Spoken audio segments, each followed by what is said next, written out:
Um bicozinho.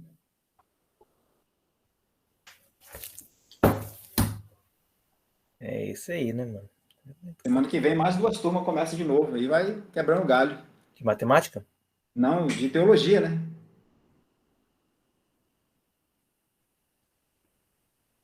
Tem uma galera interessada em aprender teologia, cara. Tem muita gente interessada em aprender, cara. Tudo bem, então. Então, na semana passada, a gente estava vendo o Tertuliano, né?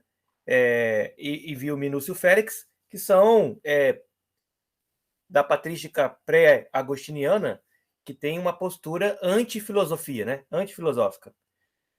Que vem na filosofia uma espécie de degeneração, né? Do pensamento cristão, né? Ou da moral cristã, ou da ontologia, né? Do produto, né? Do produto cristão. E aí terminaríamos agora vendo outros pais latinos, né? Só para em termos de citação mesmo, né? Aqui então são aqueles que produziram filosoficamente. Veja bem, né? Que o Giovanni Reale ele está ignorando alguns que são fundamentalmente teólogos, né? Que não têm uma produção filosófica e pegando somente aqueles que tiveram alguma discussão filosófica nesse sentido. Além disso, ele está ainda assim admitindo alguns aqui que são heréticos, né? Como por exemplo o Novaciano, que é um herético, mas que tem uma produção filosófica de alguma forma, né? E não está discutindo apenas religião, vamos dizer assim, mas está discutindo também filosoficamente. Então, o Cipriano de Cartago, né, que nasce em 200, bom, ali 210, né, a 258, que combateu o próprio, né, novatianismo, né, o novacianismo, que recusavam a readmissão à comunhão de lápice, né?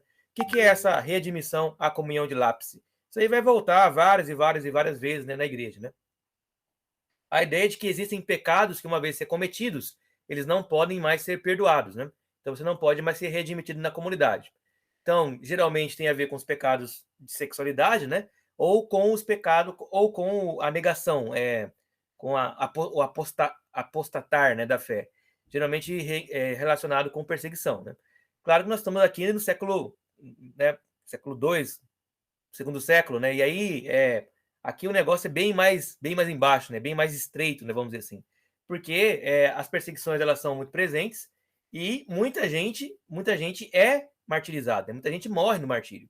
E como é que fica, né? Você tem um pai de família, né? Alguém que na comunidade morreu de martírio e tem o outro que fraquejou, né? Que acovardou e depois que passou a tormenta ali, né? Ele quer retornar ou, né? Até mesmo durante, né? Quer retornar ao seio da comunidade e aí fica a família, né? Que perdeu o ente querido, olhando para a acovardada e dizendo, não, mas não tem como, né? A gente aceitar esses dois assim, ao pé de igualdade, né? Aceitar aquele que recusou da mesma forma que a gente perdeu, né, um ente querido, né?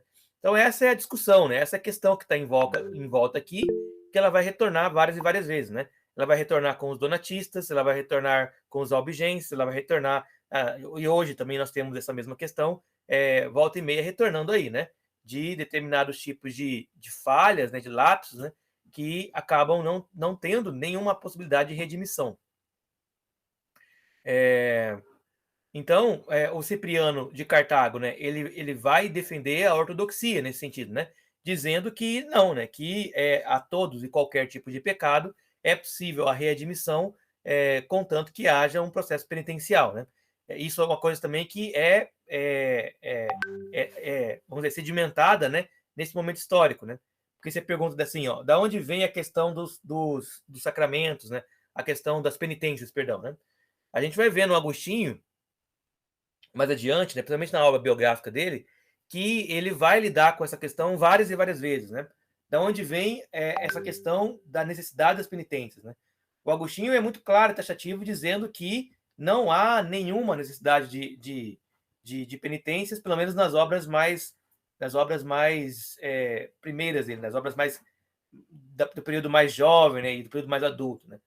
Tem algumas obras do período mais maduro do Agostinho que ele começa meio que a fazer uma espécie de reavaliação, né, do pensamento dele geral, e onde ele vai fazer alguns movimentos em direção a uma ortodoxia mais católica, né?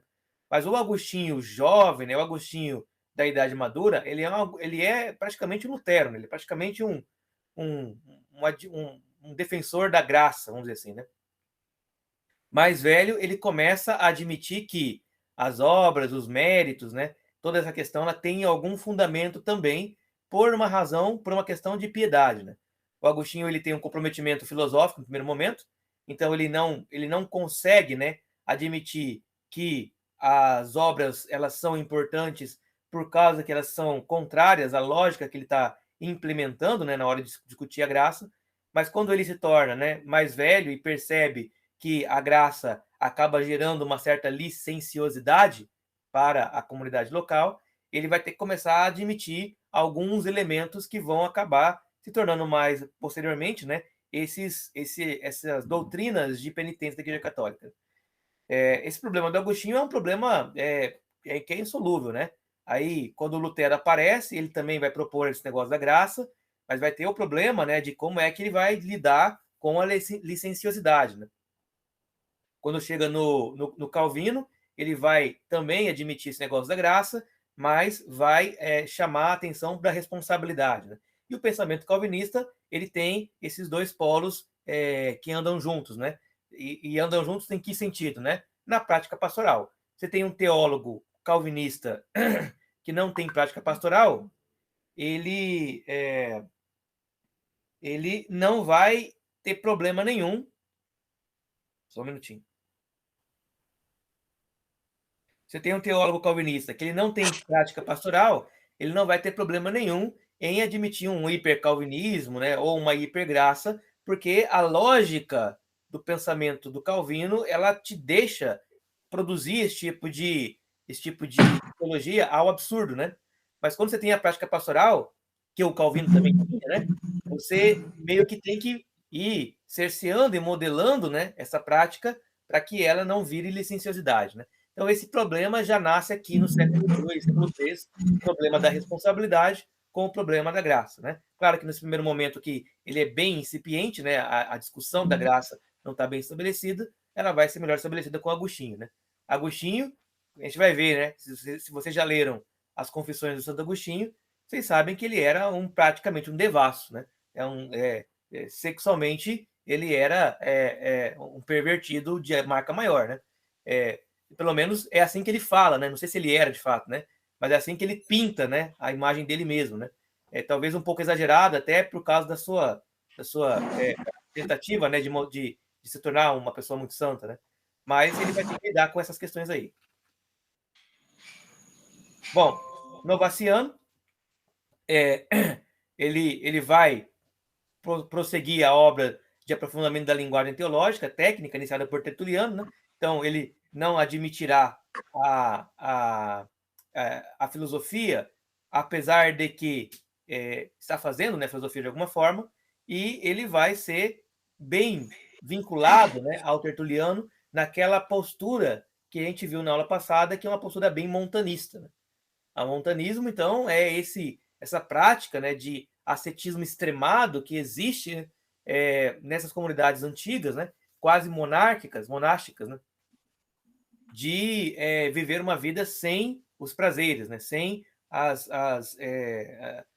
admitir, né, a variabilidade do componente moral, né? Então, pecou, tá fora, né? É isso que diria o Novaciano.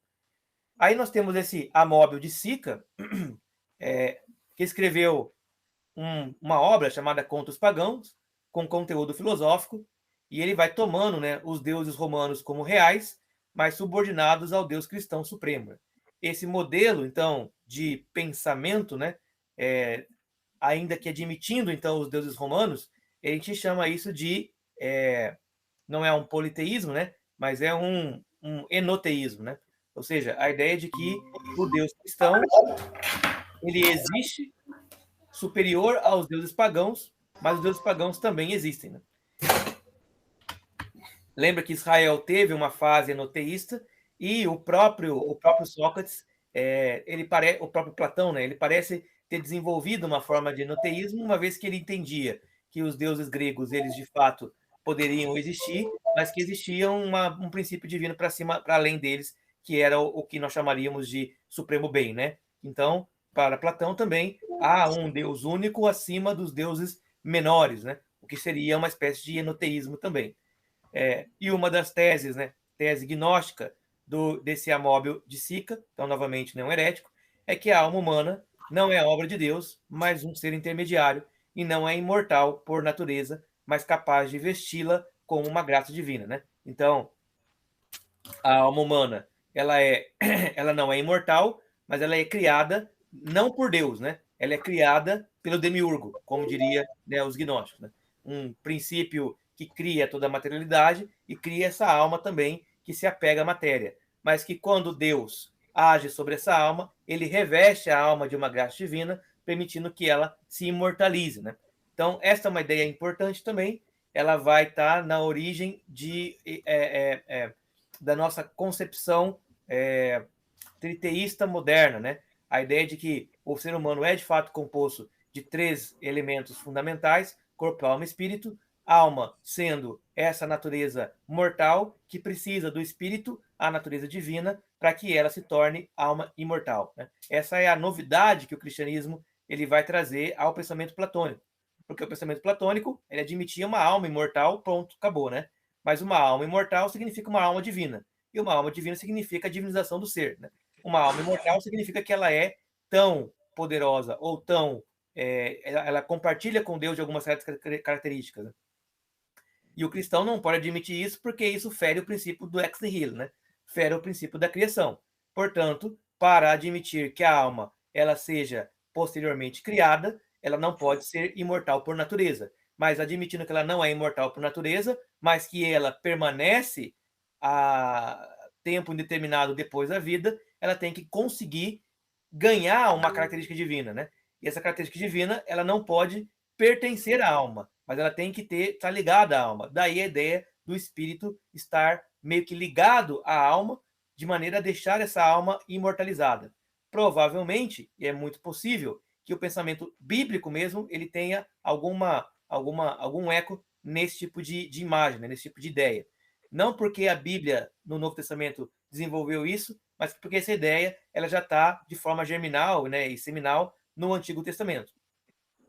Quando você lê textos, por exemplo, que se divide, né, a espírito para um lado e alma para outro, né? A alma ao Sheol, a sepultura, e o espírito a Deus, né? Então, o espírito como força divina, Ruach, que torna a alma uma coisa animada, né, e perseverante, né? Enquanto que a separação disso torna a alma algo uma espécie de existência assombrosa, né? Uma espécie de sono, né? Uma espécie de coma da alma, e assim permanecerá enquanto que o espírito não volta para poder reanimar a alma, reanimando o corpo. É o que nós temos, por exemplo, na passagem do Jeremias, do Vale de Ossos Secos. E por último, nós temos esse Lúcio Cecílio Firmino, mais conhecido como Firmino Lactâncio, né? Ele foi o aluno de Arnóbio, foi um preceptor do Crispo, que era o filho do Constantino. Então ele tinha já uma proximidade muito maior com o governo da época, né? E ele polemizou contra a religião pagã, defendendo a doutrina cristã do culto. Aí, né, lembrando, né, que o culto cristão ele está se modelando ainda, né, se formando ainda nesse momento. E haviam muitos cristãos que pretendiam, né, cultuar a Cristo com elementos dos cultos pagãos. E isso vai acontecer de qualquer maneira, né? Mas se você deixa a coisa acontecer de uma forma muito solta, o culto pagão ele tende a engolir o cristão, né? Então ele vai defender a ideia de um culto cristão com elementos estruturais cristãos, em contrapartida a um culto pagão que vão sobreviver paralelamente até o Teodósio, basicamente, né? Ou até depois disso também. E esses dois cultos eles vão permanecer um paralelo ao outro, né? Claro que fazendo trocas permanentemente. Então você pega, por exemplo, um herdeiro, né, desses cultos pagãos do mundo moderno seria o culto maçônico, né, a ideia da maçonaria. E você pega na maçonaria e você vai ver vários elementos cristãos, né? Ou seja, os cultos pagãos eles sincretizaram com elementos cristãos, também não são mais puros. Agora eles são também sincréticos. Da mesma forma, elementos do culto pagão foram ao cristianismo e sincretizaram, construindo, né, toda a liturgia, né, e a forma cultica da Igreja Católica ao longo da Idade Média. Obviamente, o movimento reformado, né, ele tenta um expurgo, né, ele tenta uma purificação disso em determinados sentidos, né? Lá na Inglaterra, a Igreja Anglicana um pouco menos, a Igreja luterana um pouco menos, a Igreja da Escócia um pouco mais, né? Os pietistas e puritanos muito mais. Então aí você vai ter movimentos nesse sentido, né? Mas o paganismo ele sempre vai estar presente como uma parte, né, do cristianismo. Sei lá, né, o Natal ele tem elementos pagãos, né? A Páscoa tem elementos pagãos, práticas cristãs também tem elementos pagãos que foram cristianizados, né? Que foram depurados, né? E hoje é isso, né? Tem o cristianismo que não é puro e não existe, né? Cristianismo puro. O que existe é cristianismo que depura, né? Que depura, que cristianiza, né? Elementos do paganismo. Aí a gente vê, isso aí é uma prática normal, uma prática cultural normal, que a gente às vezes não gosta muito, mas é isso, né? Aí sempre há uma tentativa de volta a uma tradição, mas lembrando que toda tradição é o resultado de processos de sincretização. Não sei, algum comentário sobre esse ponto aqui? Não, para mim tá de boa, tá tranquilo. Então tá bom. E aí nós entramos. Oi, pode falar. Na verdade, tudo isso é só uma estratégia de chamar as pessoas. Então, é isso, né? Tem uma questão de combate, né? Porque assim, você tem lá uma festa pagã, você faz uma festa cristã no mesmo dia da festa pagã, né? E aí você tem uma espécie de combate, né? Mas aí você esperar que a festa cristã ela não seja influenciada pela festa pagã e vice-versa é quase impossível, né? Tá falando que o evangelho por si só não tem poder aí, né? Tem que inventar uma festa pagã para. Então, o evangelho por si só não tem poder para estabelecer uma religião, né? Porque a religião, ela é mais do que um evangelho por si só, né? A religião tem ritos, né? Tem regras, tem burocracia, tem estruturas, depois ela vai ter CNPJ, né? Vai ter um monte de coisa, né? Então a religião, ela é diferente, né, do evangelho, né? O evangelho, ele é um elemento dentro da religião, né? O evangelho pode existir fora da religião? Essa é uma pergunta interessante, né? E toda vez que ele existe fora da religião, ele acaba sendo cooptado para criar uma nova religião, né? Ou uma outra forma religiosa. Você quer ver, por exemplo, tem o Caio Fábio, né? O Caio Fábio, ele é o defensor de um tipo de interpretação do evangelho, né? E até um tempo atrás, ele era ele, só ele, né? Mas aí a galera foi juntando perto dele e aí cria-se, né? Uma rede, né, de pessoas que começam a vivenciar um tipo, né, de experiência social que vai se constituindo numa comunidade, né? Que é a chamada comunidade da graça. Né? Aí você olha para eles, bom, eles falavam que não queriam ter igreja, que não queriam ter placa, que não queria ter norma, não queria ter nada disso, mas agora tem. Né? Então, é impossível não ter, né? Se é impossível não ter, é melhor ter de um jeito certo, né? Essa é a ideia, né? Se é impossível não ter religião, vamos fazer a religião que mais protege, né? Que mais se adequa ao evangelho. Foi isso que os reformadores tentaram fazer. Tem também os desigrejados que já não são tão desigrejados assim, né? Porque já virou uma comunidade, né? E aí você vai ver que quando eles começam a se juntar, eles formam também estruturas semelhantes à religião, né? Só que muito mais frágeis, né? Porque não tem tradição.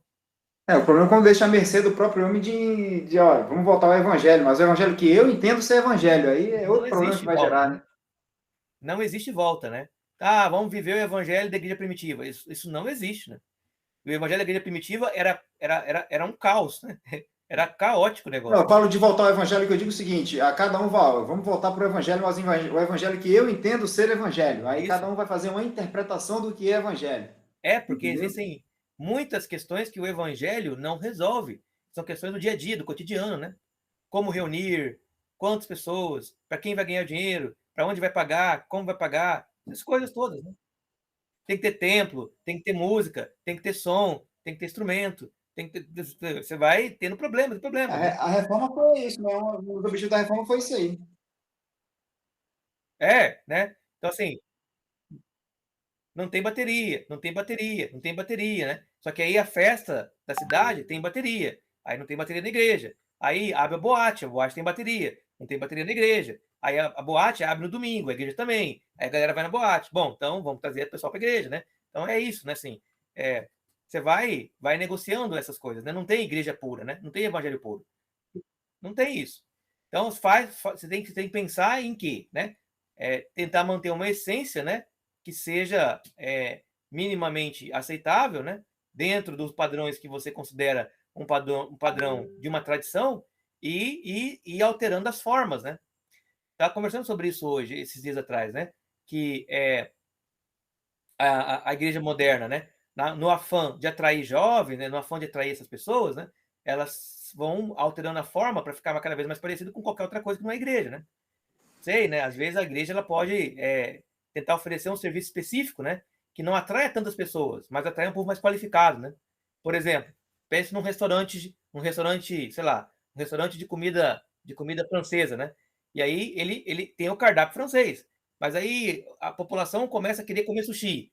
Se esse restaurante começa a fazer sushi, ele quebra a sua tradição, né? Isso aí já não vira mais igreja, já não vira mais nada, é porque você já está à Exato. mercê do cliente, né? Está à mercê do cliente. Aí, meu irmão, você está à mercê do cliente, esquece. Então, vamos continuar oferecendo o serviço do restaurante francês, por mais que seja pouca gente, né? O serviço vai ser mais caro, né? O serviço vai ser mais elitista, mais rigoroso, né? Mas vai ter um público mais seleto.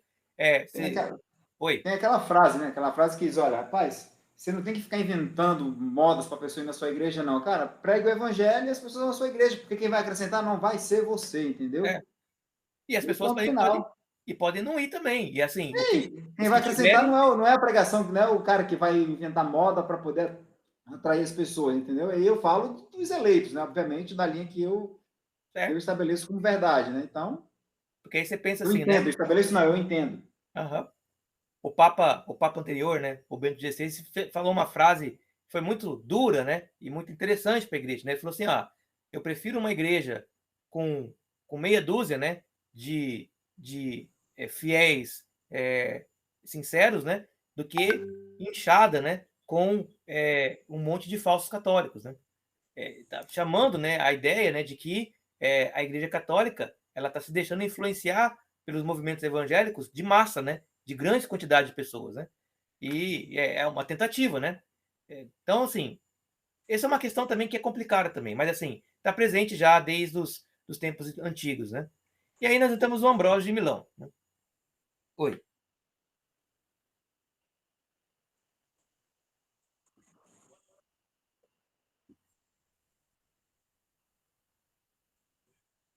Isso, isso.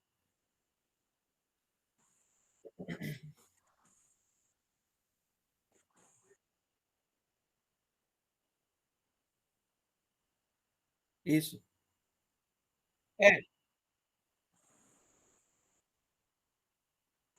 Nesse momento tão, né, assim, ó, qual é a característica que diferencia Deus, né, dos seres humanos, né? A sua imortalidade, né? Deus é imortal, o homem não. Então, se há alguma coisa no humano que é imortal também, isso só pode ser divino, certo? A ideia é essa, né? Se há alguma coisa no humano que só pode ser imortal, que tem que ser que é imortal, isso só pode ser divino. Agora, isso que é divino é próprio do humano ou é algo que Deus algo que é doado por Deus. Se for próprio do humano, então o humano é divino. Se for doado por Deus, então o humano não é divino e ele só recebe uma graça. Essa é a ideia que foi defendida no primeiro século, no segundo século, né? A ideia de que não há uma imortalidade inerente à natureza humana. Nós somos naturalmente mortais, né? Mas há uma imortalidade inerente à graça divina. Pergunta assim, ó, Adão era mortal ou imortal? Para o primeiro século, segundo século, ele era mortal, mas viveria para sempre de acordo com a graça divina. Aí pergunta, como que eles entendiam que seria no corpo glorificado? Não, o corpo glorificado é um corpo mortal, cuja graça divina atua nele para torná-lo imortal. Mas ele, a qualquer momento, ele poderia morrer, sendo que a graça poderia ser retirada a qualquer momento. Então, a ideia é de que não há nada no humano que seja nele inerentemente imortal. E aqui está discutindo com o Platão, né? Que o Platão defendia a imortalidade da alma. Entendeu? Essa ideia ela pode ser definida até hoje, né? Eu não sei se ela tem algum problema que torna, né, ela herética de alguma forma, né? A ideia de uma alma mortal, de uma alma imortal, ela é pouco problemática quando você admite a hipótese de que a imortalidade da alma é uma dádiva de Deus, né? Agora, haverá um problema, né? O problema é de que você vai ter que explicar por que as almas das pessoas mortas no inferno, elas permanecem com uma graça de Deus, ainda que estejam em sofrimento, né? Em separação de Deus, né? É daí que vai surgir a chamada psicopaniquia, ou seja, a ideia da morte da alma, né? Da destruição da alma, né? Do sono da alma e da destruição da alma, do aniquilamento, né? O Calvino ele vai negar isso, né? Então o Calvino está admitindo de alguma forma que é da natureza da alma ser imortal, mas é claro que ele já está, né, lá na escolástica, né? E ali ele está usando uma outra argumentação, que é uma argumentação não platônica, mas aristotélica. O Aristóteles nunca admitiu que a alma fosse imortal, né?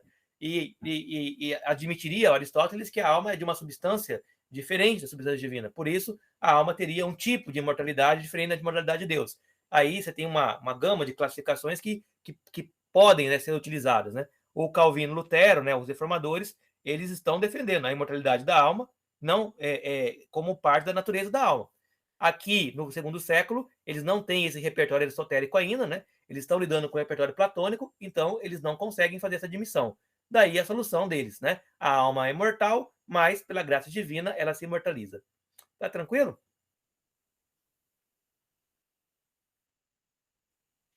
Bom, o Ambrósio, né? O Ambrósio, ele talvez, né, seja muito mais conhecido por ter sido o cara, né, que batizou Agostinho, né? O cara que trouxe o Agostinho, trouxe não, mas assim, o cara que foi, né, o pai espiritual ali, né, do Agostinho, né, do que ele mesmo ter sido um cara brilhante em termos de filosofia, né? Ele não foi um cara brilhante, mas ele teve uma importância muito mais por quem, né, por quem ele ajudou, né, nesse caso, né? Bom, em termos de ortodoxia, o Ambrósio ele é extremamente ortodoxo, né? Ele é um adversário ferrenho da heresia ariana. Aqui nós estamos no 340. Lembra lá, né? O Concílio de Nicéia foi 325. No Concílio de Nicéia, a heresia ariana foi condenada como herética, mas isso não quer dizer, né? Você condena a heresia, você condena o arianismo como heresia, não significa, em hipótese alguma, que ele desapareceu. Ele simplesmente foi colocado como heresia. Ele não desapareceu, né? Então, há muitos arianos, desde o primeiro século, desde lá do Ário, né? Do século II, né? Do Ário até os dias de hoje, né? Há arianos ainda em toda parte. Isso, né? tem igreja ariana, acho que em São Paulo, cara, uma igreja ariana. Isso. Há igrejas arianas, há igrejas cristãs de teologia ariana e há igrejas que não são cristãs. Os mormons, os testemunhos de Jeová, né? Eles são cristãos, né? Mas com uma teologia completamente ariana, né? Então, a ariana também. Aqui tem uma igreja neotestamentária. Isso. Aqui na Orla, na Orla Morena. E eles são arianos também, exatamente, né? Inclusive, nós tivemos alguns alunos desses lá na FATEL, uns anos atrás, né? É até engraçado, né? Porque eles iam para a FATEL estudar teologia porque queriam, né? Mas a igreja, eles tinham um problema, né? Por quê? Porque a igreja, ela tem uma teologia, só que a teologia da igreja é muito fechada, né? A neotestamentária, né? E aí tinha conflitos, vamos dizer assim. O que tinha, o que estava em moda na época do Ambrósio, né, muito em moda, era os estudos de retórica. A retórica era a arte filosófica mais importante da época do Ambrósio, né, do século III ali. Agora, se a gente lembrar, a retórica ela se tornou uma arte muito importante, filosoficamente muito importante, na Grécia Antiga, com a atividade dos sofistas, que eram professores de política, né? E professores de políticos, né? E de oradores, vamos dizer assim, né? Naquele momento histórico, a retórica ela era uma coisa muito poderosa, né? Porque ela tinha esse apelo político. Agora, Aqui, no terceiro século, né, quarto século, a retórica não tem mais esse apelo para a política, mas ele tem um apelo para a fama e também um apelo para o direito, né? Então, a retórica aqui ela é muito usada para resolver conflitos relacionados à jurisprudência, relacionados ao direito. Por quê? Porque você não tem estabelecido os tribunais e os juízes, né, de maneira como temos hoje, né, o poder judiciário. Por muitas vezes, são os próprios bispos da igreja que assumem o poder judiciário na região. E por isso ele tem que ter habilidade retórica, porque ele vai ser uma espécie de dirimidor, né, de problemas, né? Ele vai ter a prerrogativa de tentar promover acordos, né, com base num poder estabelecido dado a ele, né? Então, não é que o juiz tem o poder, por exemplo, que um juiz de hoje tem, né? O poder da polícia, o poder do peso da lei, né? Não.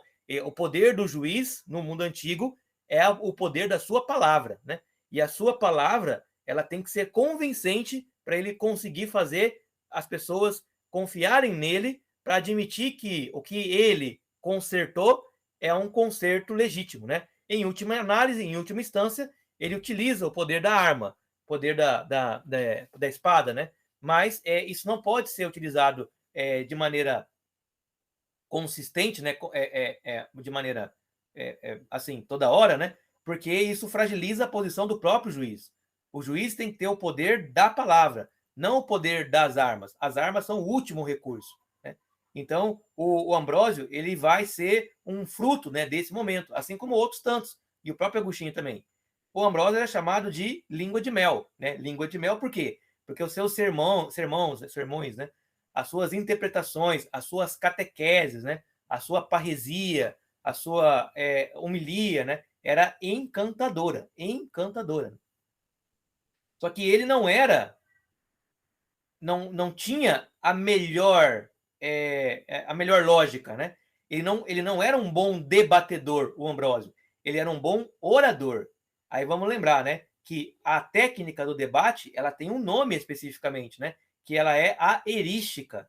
Erística é a técnica do debatedor, enquanto que a oratória é a técnica do falador, ou seja, falar bem. Oratória é falar bem em público, né? Enquanto que a erística é a técnica do debate especificamente, que hoje está meio tudo misturado, né? E a retórica seria uma arte, né, de falar bem. Então, a oratória, você fala de maneira a ganhar os corações da plateia, né? Isso que é a oratória.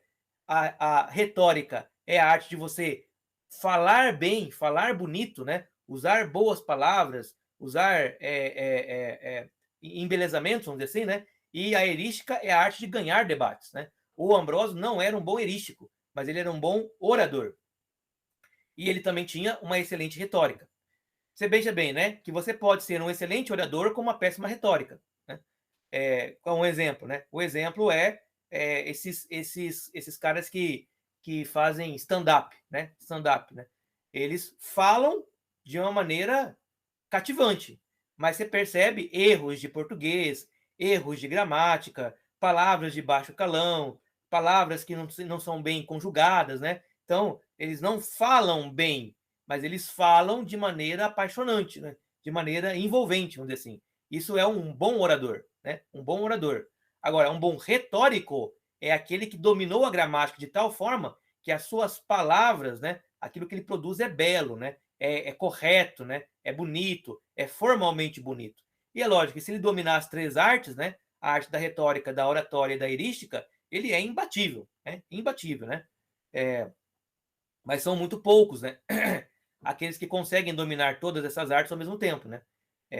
Então, não é o caso do Ambrósio. O Ambrósio foi educado em Roma, né? E lá ele estudou literatura. Aqui, nesse momento histórico, todo mundo está lendo latim, né? E os autores latinos são os autores lidos com a poesia latina, né? Não estão lendo Hesíodo, não estão lendo Homero, mas estão lendo Cícero, estão lendo Horácio, né? Estão lendo os autores, principalmente o Cícero, né? O Virgílio, né? Estão lendo autores latinos, né? também educado em direito. Aí por quê? O Ambrósio ele vai virar bispo de Milão, né? E por ser bispo de Milão, ele concaneta, né, a função religiosa com a função civil de ser juiz, né? Ele é o juiz que promove casamento, que promove sociedades e tal, né? Daí ele tem que ter um conhecimento de direito, né? E esse conhecimento de direito é engraçado, né? Porque ele algo muito ligado, né? Muito ligado à religião desde sempre, né? Tanto que na Igreja Católica você tem uma formação dentro da formação de padre, né? Teológica, que é a formação de direito canônico. A Igreja Católica é toda estabelecida dentro do direito canônico, né? E nem o Papa pode ir contra o direito canônico, né? Ou seja, você vai excomungar alguém, você tem que ter todo um processo, né? Um processo judicial dentro do direito canônico, né? O Lutero era formado em direito, o Calvino era formado em direito, né? Todos esses grandes reformadores, eles têm essa verve, né, ligada ao direito aí, que é uma forma de você moralizar a sociedade, né? Por meio das leis, né? E também ele tem uma formação em retórica muito forte, né? Tanto é que ele se tornou prefeito consular, né? Que é uma espécie de governador da região da Ligúria e da Emília, né? Que hoje que é a capital do Mediolano, esse Mediolano que é o nome antigo de Milão, né? Mediolano e Milão é a mesma coisa.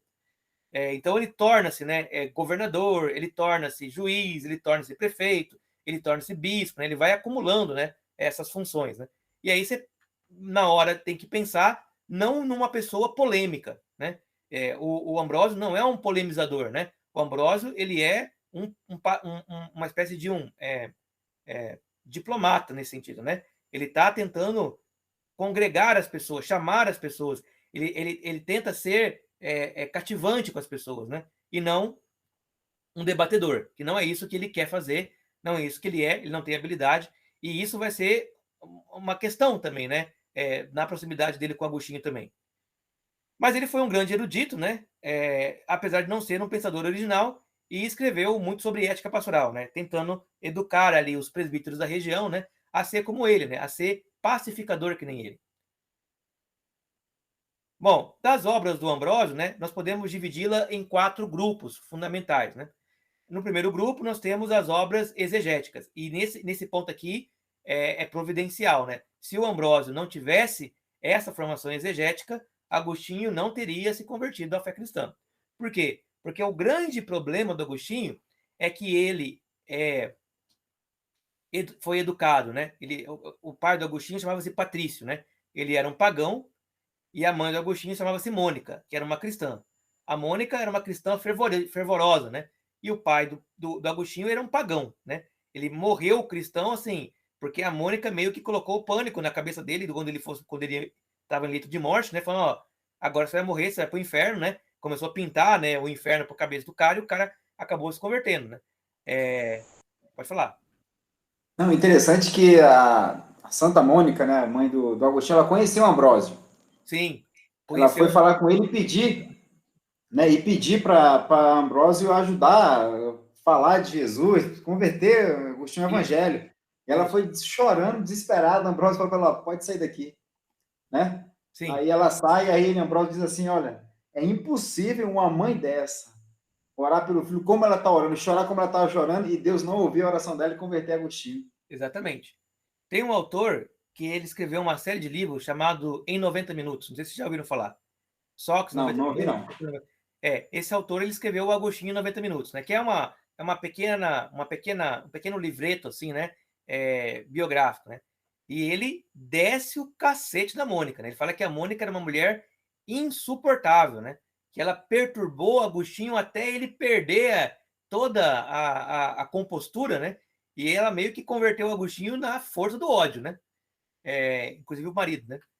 Não sei se isso é bem verdadeiro também, né? Mas assim, a geografia, né? A Igreja Católica, ela vai pintar a imagem da Mônica como uma mulher muito santa, né? Talvez a gente tenha que ver pelos dois lados, né? Eu acho que também a verdade está no meio, como diria Aristóteles, né? Mas a Mônica, ela de fato, né? Ela vai educar o Agostinho na fé cristã, tanto que nas confissões o Agostinho fala assim, ó, por onde quer que eu vá, né? Por onde quer que eu fosse, né? Tanto aos maniqueístas, quanto aos céticos, né? Quanto aos neoplatônicos, o que eu procurava era sempre o nome Cristo, que eu aprendi em tenro leite materno, né? Ou seja, a mãe dele inculcou no Agostinho as ideias cristãs. Mas o Agostinho, ele nasceu em Tagaste, né? Ele foi de Tagaste para Cartago para educar-se no que havia de mais moderno na época em termos de retórica e em termos de direito, né? E lá é aquele negócio, né? É o guri de 15 anos, né? Que saiu da cidade pequena, foi para a cidade grande, né? Para fazer faculdade, né? E aí ele despirocou total, né? Se perdeu. Pô, cara, ele fez tudo que não podia fazer, né? Ou fez tudo que podia fazer, tanto que fez. Fez tudo que tinha vontade, né? Bebida, mulher, festa, né? Todo tipo de droga, né? O Agostinho, ele foi dissoluto, né? E a mãe dele no pé dele o tempo todo, né? O pé dele o tempo todo, né? E ele começa, então, uma busca espiritual. Então, ele vai aos maniqueus, né? E a mãe dele ficou muito brava, né? A mãe dele admitia a ele ter uma amante. Ele teve uma amante, né? Que ele meio não casou, mas, assim, viveu com Ele ele. teve filho também, né? Teve um filho, né, chamado Deodato, né, que a mãe dele meio que adotou para cuidar dele, né? E aí, quando o Agostinho estava meio que se convertendo, né, a mãe do Agostinho arruma uma noiva para ele. A noiva do Agostinho tinha 12 anos de idade, né? O Agostinho tinha mais de 30 já, né? 20 e poucos, né? E aí ele tem que esperar a menina ficar um pouco mais velha, né, para poder casar. Nesse meio tempo, o Agostinho ele vai se converter, vai ficando cada vez mais distante da mãe, né? E aí ele arruma uma outra amante, e aí, no final das contas, né, ele vai acabar se convertendo, não querendo casar com ninguém, né? E aí vai viver lá na Britânia, né? Numa região chamada Cassicíaco, né?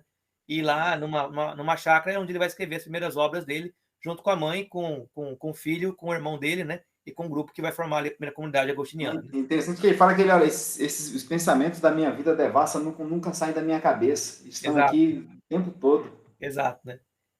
Como diria o Agostinho, né? Faz-me casto, mas ainda não, né? Ou seja, então, a ideia, né, que ele tem essa tensão, né, sexual muito problemática na cabeça dele, né?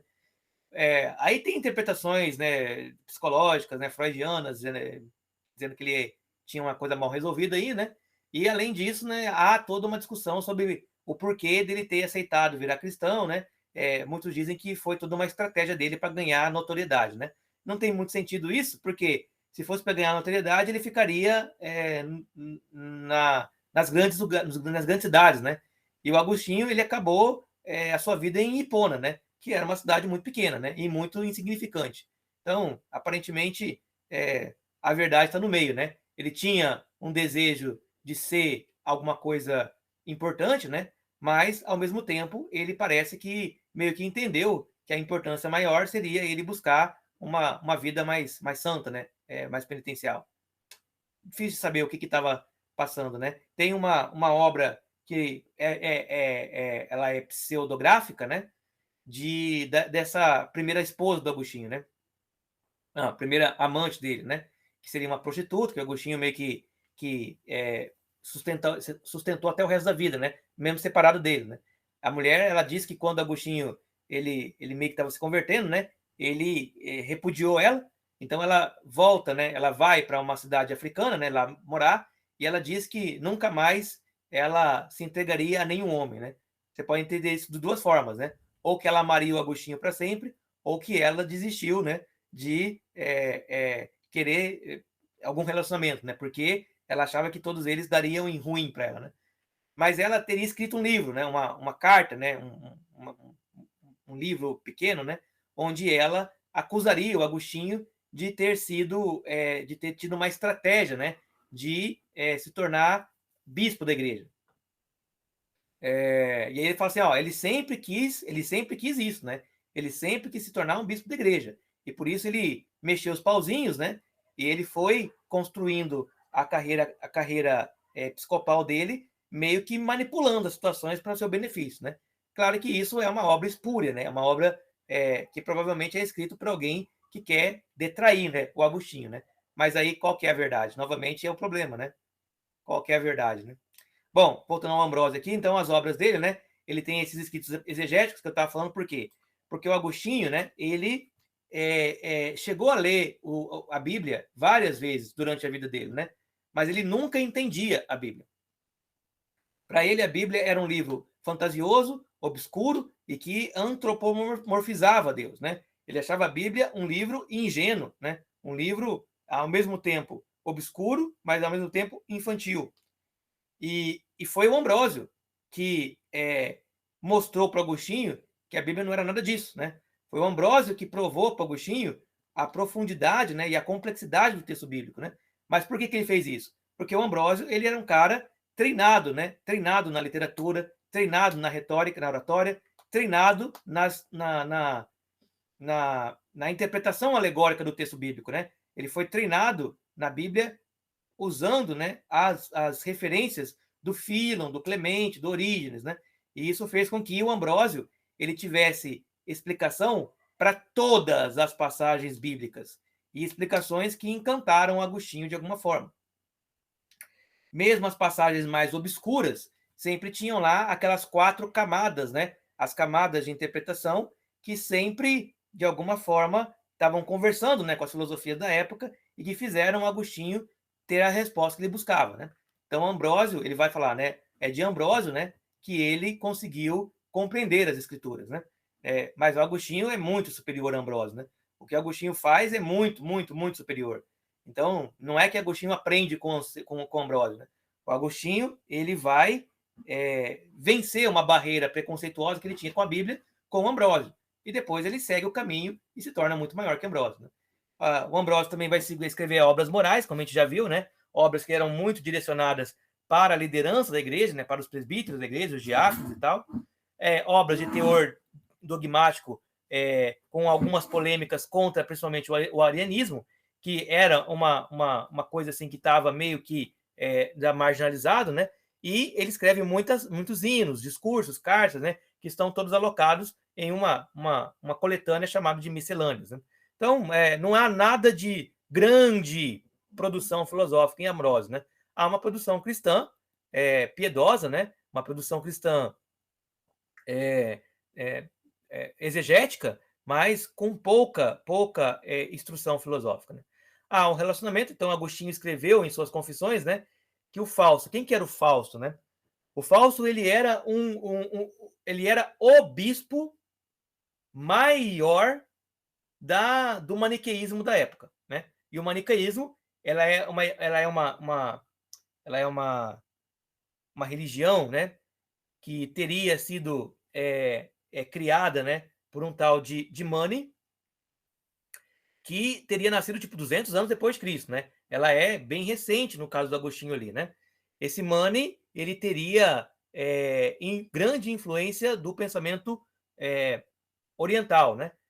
Principalmente zoroástrico, mas um pouco também dos gimnispeus, né? Que eram os hindus, né? E uma forte influência também budista. Então, ele cria toda uma religião que junta zoroastrismo, junta misticismo, gnosticismo, junta budismo e junta hinduísmo e junta cristianismo também.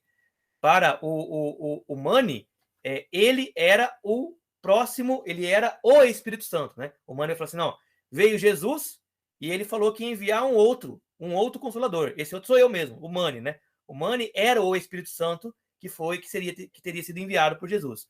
E logo, ele era aquele que teria a prerrogativa, né, de interpretar o cristianismo de maneira mais correta. E ele criou uma grande religião com muitas igrejas vinculadas a essa religião, muitos adeptos e inclusive bispos, né? E esse Fausto aí era o bispo mais importante da época. Extremamente versado, né, em retórica era o Fausto, né? Ele era muito bom em retórica, muito superior ao Ambrósio, muito superior a todos os bispos cristãos. E o Agostinho, ele então, né, buscando ali, né, o conhecimento das verdades ocultas, né, ele vê no Fausto a possibilidade de ter um conhecimento assim de sanar as suas dúvidas, vamos dizer assim. E então ele vai encontrar com o Fausto, né? E aí o Fausto então começa a dialogar com o Agostinho, e o Agostinho começa a fazer várias perguntas, né? E as perguntas do Agostinho eram perguntas assim, ó. Assim, o Agostinho estava antenado nas descobertas astronômicas da época dele. Descoberta de planetas, de estrelas, de constelações e tal. E aí ele ia perguntar para o Fausto, né, como é que estas questões modernas elas se encaixavam na cosmologia dos maniqueístas, que eu vou mostrar depois na parte do Agostinho, né? E o Fausto, ele era muito bom em retórica, mas ele não era muito bom em ciência, ele não era muito bom em lógica, ele não era muito bom em filosofia, né? Ele era muito bom em retórica. Um cara que é muito bom em retórica, ele convence a multidão, mas ele não consegue convencer uma mente inquiridora, persecutória, né? Uma mente que fez da dúvida, né, um primeiro estágio da busca filosófica. Então, o Agostinho conta, né, que senta com o Fausto e que das horas que ele passou com o Fausto, né, ele só tem a memória da insatisfação e da decepção de ter se encontrado com um grande orador, né, um orador impressionante, né, na época, mas que não tinha absolutamente conteúdo filosófico nenhum, não tinha absolutamente resposta para nenhuma pergunta que fosse além das belas palavras, né? E esse era o Fausto, né? Então, digamos, né, o Agostinho ele vai se decepcionando com o maniqueísmo, não porque o Ambrósio o convence, mas porque ele não encontra no maniqueísmo alguém que tenha condições de instigá-lo, né, de fato, né, de mostrar para o Agostinho algo que fosse muito profundo. Ele vai encontrar isso no cristianismo, nas suas próprias interpretações do texto bíblico, né? Mas ele tinha ainda o preconceito com a Bíblia, que vai ser vencido somente do relacionamento dele com o Ambrósio, né? O Ambrósio, então, ele estará presente, ele será, né, quem irá batizar o Agostinho. E vamos lembrar que da conversão do Agostinho, o Ambrósio também não necessariamente participará dela, né? Pelo menos não da conversão que a gente tem como relato. Porque o Agostinho, ele mais ou menos meio que se converte sozinho, né? Por uma ação divina. Vocês vão lembrar da história, né? Então, o Agostinho estava na casa dele, lá, lendo, né, as passagens do texto bíblico, não entendendo nada, né? A mãe dele no pé dele para ele se converter, ele não admitiria uma conversão cristã, apesar de admitir que era uma coisa boa, né? Porque a consciência dele não permitia que ele virasse cristão sem antes entender a realidade dos textos bíblicos, entender qual que era, né? Qual que era o fundamento filosófico disso, né? E vivendo uma vida dissoluta, né? Então ele tinha uma percepção, uma intuição, né, de que havia verdade no texto bíblico, né? A palavra do Cristo estava ali presente, mas ele não conseguia vencer o preconceito. Então, um dia ele conta, né, que ele saiu da casa, foi pro jardim, arrancando os cabelos, assim, né, batendo na própria cabeça, né, assim, numa angústia, né, numa espécie de crise, né, nervosa. E aí ele, com o texto bíblico na mão, né, do apóstolo Paulo, ele deixa o texto cair no chão assim, e ele meio que cai no chão meio que no estado catatônico, né? E ele escuta uma criança, né, uma voz, né, dizendo: pega e lê, pega e lê, pega e lê.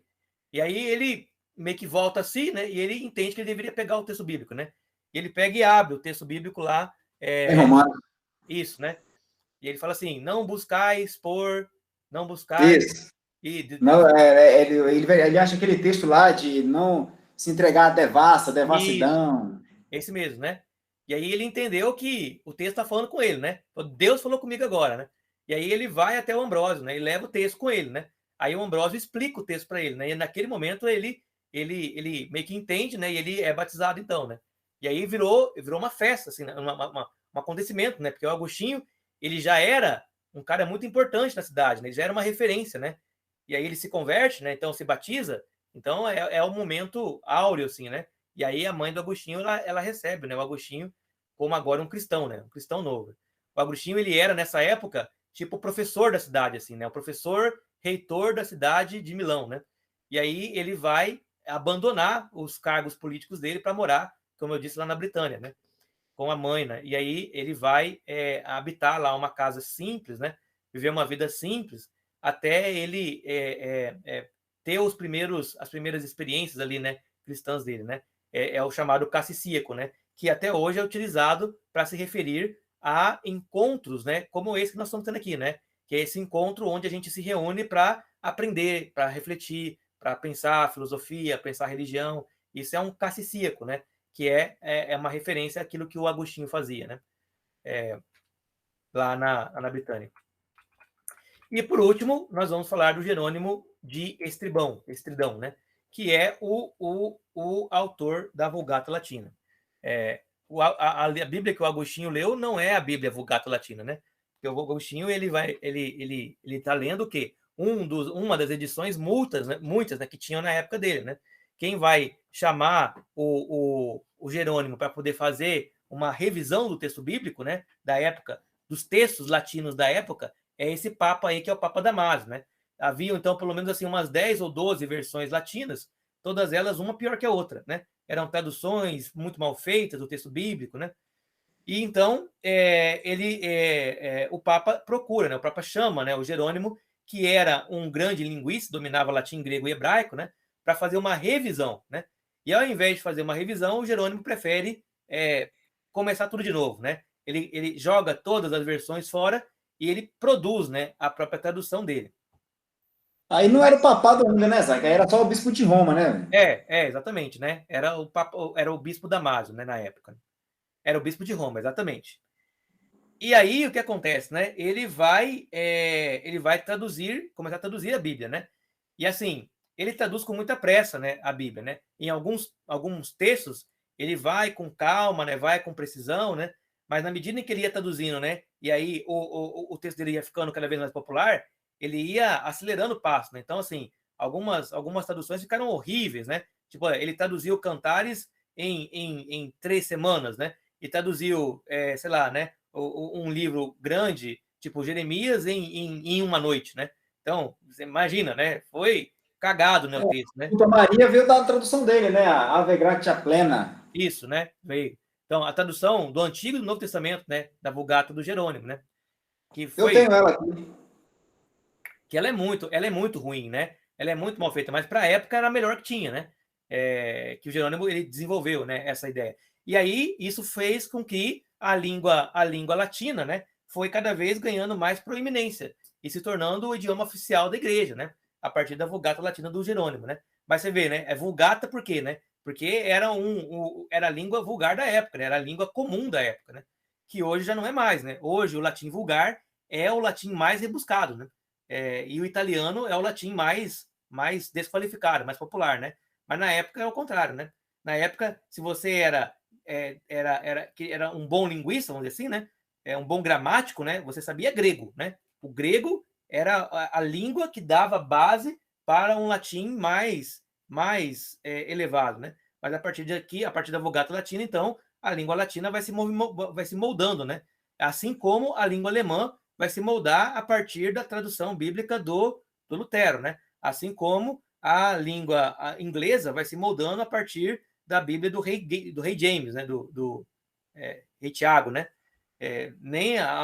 Porque o Wycliffe, né, traduziu a Bíblia antes, mas como a Bíblia naquela época, né, ela era ainda não era proibida ainda, né? Então acabou não sendo tão popular assim quanto a do rei Tiago, né? Até hoje nós temos o King James, né, aqui produzida, né, e tal, né? Então é isso, né? Assim, as línguas, né? Elas no Ocidente, elas têm no Ocidente europeu, principalmente, né?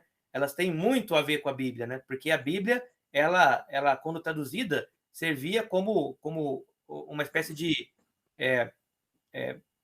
produção básica, né? De onde outras reflexões linguísticas iam aparecendo, né? Isso é muito importante, né? Assim, você fala, aqui nós devemos, né, a beleza das línguas europeias, né? A Bíblia, né? Sem a Bíblia não haveria isso, né? Porque é a Bíblia que vai solidificar, vamos dizer assim, né? As várias línguas europeias. E o último, que é o Rufino de Aquileia, que foi um tradutor, né, dos padres gregos, né? Ele era um monge, teólogo, historiador e tal, e ele traduziu os gregos para o latim, os padres gregos, né? Não está traduzindo a filosofia grega, mas a filosofia cristã, né? O Orígenes, o Clemente, né? O Gregório Magno, esse pessoal ele está sendo traduzido também para o latim para ser conhecido, né? Nessa época não havia cisma do Ocidente ainda, então entendia-se toda a igreja como ecumênica, né? E ele é contemporâneo, né? Até chegou a se encontrar com o Jerônimo. e foi aluno, olha só, né, da Escola Catequética de Alexandria, né?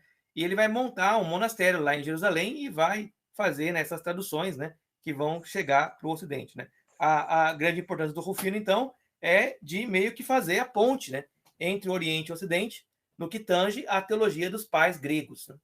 E aqui nós terminamos, então, essa fase, que é uma fase pré-agostiniana. E agora entramos já na fase agostiniana. Vamos iniciar ela hoje, pelo menos, a fase mais biográfica do Agostinho, né? Bem, o Agostinho, então, dados biográficos, né? Depois eu mando para vocês o texto que eu falei para vocês do Agostinho em 90 minutos. Ele é bem curtinho, deve ter aqui umas, sei lá, umas 60 páginas, né? E é uma versão, vamos dizer assim, é uma versão biográfica, né? Não a geográfica do Agostinho. Você sabe que tem a hagiografia, né? Que é essa forma de escrever uma biografia mais ligado à vida dos santos, né? Mais ligado à questão religiosa, né? E você tem também biografias que não são hagiografias, né? Mas são biografias que estão tentando fazer uma interpretação mais crítica da vida do cara, né? E esse livrinho, ele é uma interpretação dessa, que eu acho que é interessante ler para dar umas comparações, né? Para pegar umas ideias, assim, que são ideias possíveis, né? E eu mando depois lá no grupo para vocês, que é bem curtinho e bem fácil de ler. Aqui eu mesclei, então, né? Eu peguei elementos do Giovanni Reale, né? Que ele tem um capítulo inteiro, né, sobre a vida do Agostinho, né? E peguei alguns elementos também do cara que faz esse 90 minutos, né? Que é o Strater, né? Acho que é Paul Strater o nome dele. Bom, o Agostinho, Aurélio Agostinho, ele nasce em 354 em Tagaste. Tagaste fica na África, né? No norte da África. E era uma cidade, assim, cidade pequena, né? Cidade, assim, bem marginal, né? No mundo antigo. Como eu disse, ele era filho do Patrício. O Patrício era um pequeno proprietário de terras, né? Que ele foi a vida toda pagão, ou seja, né? Ele era de religião romana, né? Das religiões dos deuses romanos, e por alguma razão ele se casou com essa mulher chamada Mônica, que era uma cristã fervorosa desde sempre, né? Provavelmente por um acordo familiar, né? De famílias ali de pequenos proprietários, né? Ele morre convertido, né? Segundo o próprio Agostinho fala, né? Por insistência da própria mãe, né? Então a mãe ficou no pé dele, né? E aí ele teve lá um mal-estar, né? Ia morrer. Aí a mãe do Agostinho coloca lá as ideias na cabeça dele, ele se converte, mas ele vive mais um ano, né? O Patrício, ele era devasso também, né? Ele bêbado, mulher, né? Toda aquela questão. E isso parece ter sido, assim, uma coisa, influência muito forte, né? Na vida do Agostinho, né? A mãe do Agostinho fez de tudo para ele não ser como pai, né? Ficou no pé dele o tempo todo, né? Mas a fruta não cai muito longe da árvore. Agostinho acabou seguindo na juventude os mesmos passos do pai, né? O pai morreu deixando uma herança para Agostinho, uma herança suficiente para mandar o Agostinho para Cartago, né? Que era o centro da região ali da África, do norte da África. E lá ele vai estudar retórica. O Agostinho, então, ele vai ser educado em língua latina, principalmente lendo Cícero, né? E depois de formado, ele vai se tornar professor em Tagaste e também professor em Cartago, né? Só que aí o que acontece, né? Cartago, vocês sabem, devem lembrar da história, né? De Cartago, né? Que é uma região, né? Ali muito difícil, né? De controle populacional, né? A população, ela tinha ela é muito orgulhosa, né, de ter resistido ao Império Romano, né, de ter um comportamento, né, não muito afeito à ordem, né, à ordem e decência, né. E aí o que começou a acontecer foram que os estudantes começaram a meio que fazer revoltas, né, turbulentas, né, contra o poder das autoridades que queriam uma educação mais formal, mais rigorosa, né, mais rígida, mais militarizada, né. E aí então o negócio ficou tão complicado, né, que tinha professor que era assassinado na rua, né, tinha professor que era espancado, né. E aí o Agostinho, meio que com medo da turbulência também ali, ele vai se transferir para Roma em 384, lá onde ele vai também ser professor. Claro, nessa época a Roma, né, era a capital do Império, mas era o pior lugar também possível, né? Porque porque você estava com problema de imperadores que eram mortos e aí você elegia, né? Ou melhor, você colocava imperadores crianças, né, no poder, e aí os regentes, né, tentavam manipular o poder, mas depois matavam as crianças. Então, assim, era uma turbulência, né? Isso porque Agostinho está vivendo aqui um período, né, de separação entre o reino bizantino, né, o Império Romano do Oriente, né, e o Império Romano do Ocidente.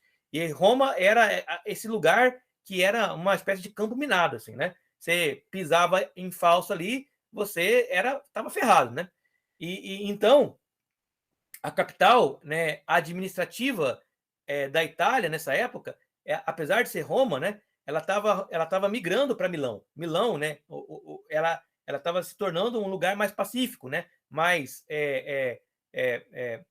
assim longe, né, da turbulência, para poder administrar o reino do Ocidente, né. E é por isso que o Agostinho ele vai acabar indo para Milão, né, no mesmo ano, né.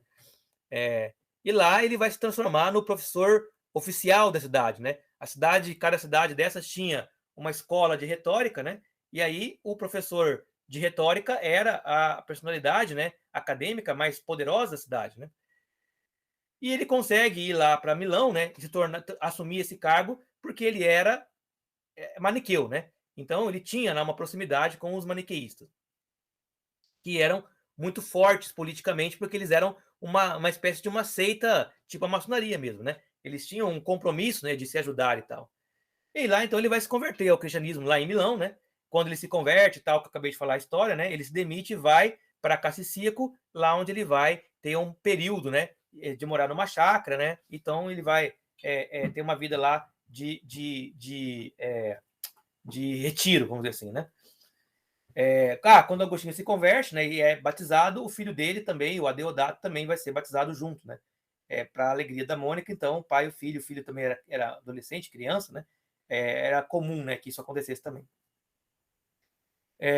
Bom, o Agostinho, então, ele vai ficar lá em Cassicíaco durante um tempo, depois ele vai retornar, né, a Milão, e de Milão ele vai ter o desejo de retornar à África, né? Aqui, nesse ponto, é que a gente tem essa questão, né, do que aconteceu com Agostinho para querer ele sair, né, do centro do império para ir para um lugar tão marginal, né? Há quem diga que o Agostinho, aí é o Giovanni Reale falando, né, que o Agostinho ele gostava da vida pacata do interior, vamos dizer assim, né? Porque era mais apropriado, né, para a perspectiva reflexiva do Agostinho e porque mantinha o Agostinho meio que longe, né, das tentações, né?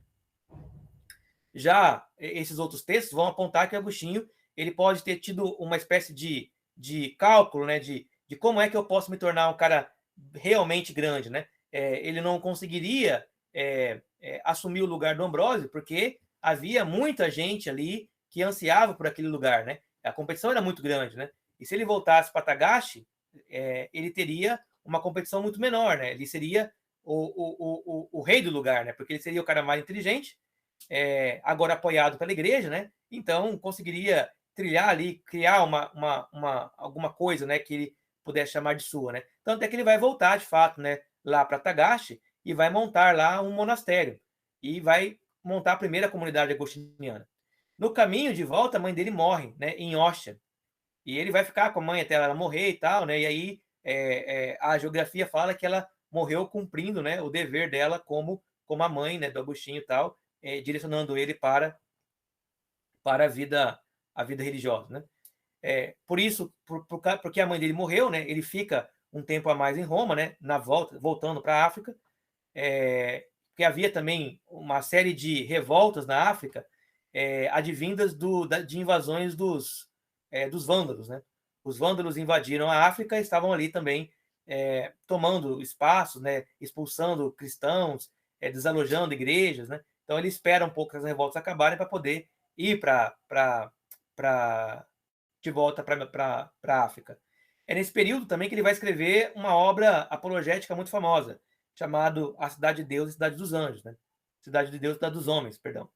Por quê? Porque os godos, né, eles invadem Roma, né? Liderados pelo Alarico, né? E então eles vão meio que destruindo a cidade, né? Isso, eles invadem a cidade, na verdade, bem antes do Agostinho, né? Eles invadem a cidade quando o Teodósio ele se assume como imperador cristão. Dizem que aí ficou assim, né? O Teodósio tirou os deuses romanos da cidade, por isso a cidade foi invadida, né? Logo, o deus cristão não é poderoso o suficiente para proteger a cidade, como eram antes os deuses pagãos, né? E o Agostinho ele fica perturbadíssimo, né, com essa linha de argumentação, e ele escreve uma obra demonstrando, né, como a queda de Roma ela era, na verdade, um plano de Deus para educar a igreja, né? Fala assim, ó, a verdadeira cidade de Deus, ela não é, ela é eterna, imutável, né? É a Jerusalém celestial, né? Enquanto que Roma, ela é a representação de tudo que a igreja tinha feito de ruim até aquele momento.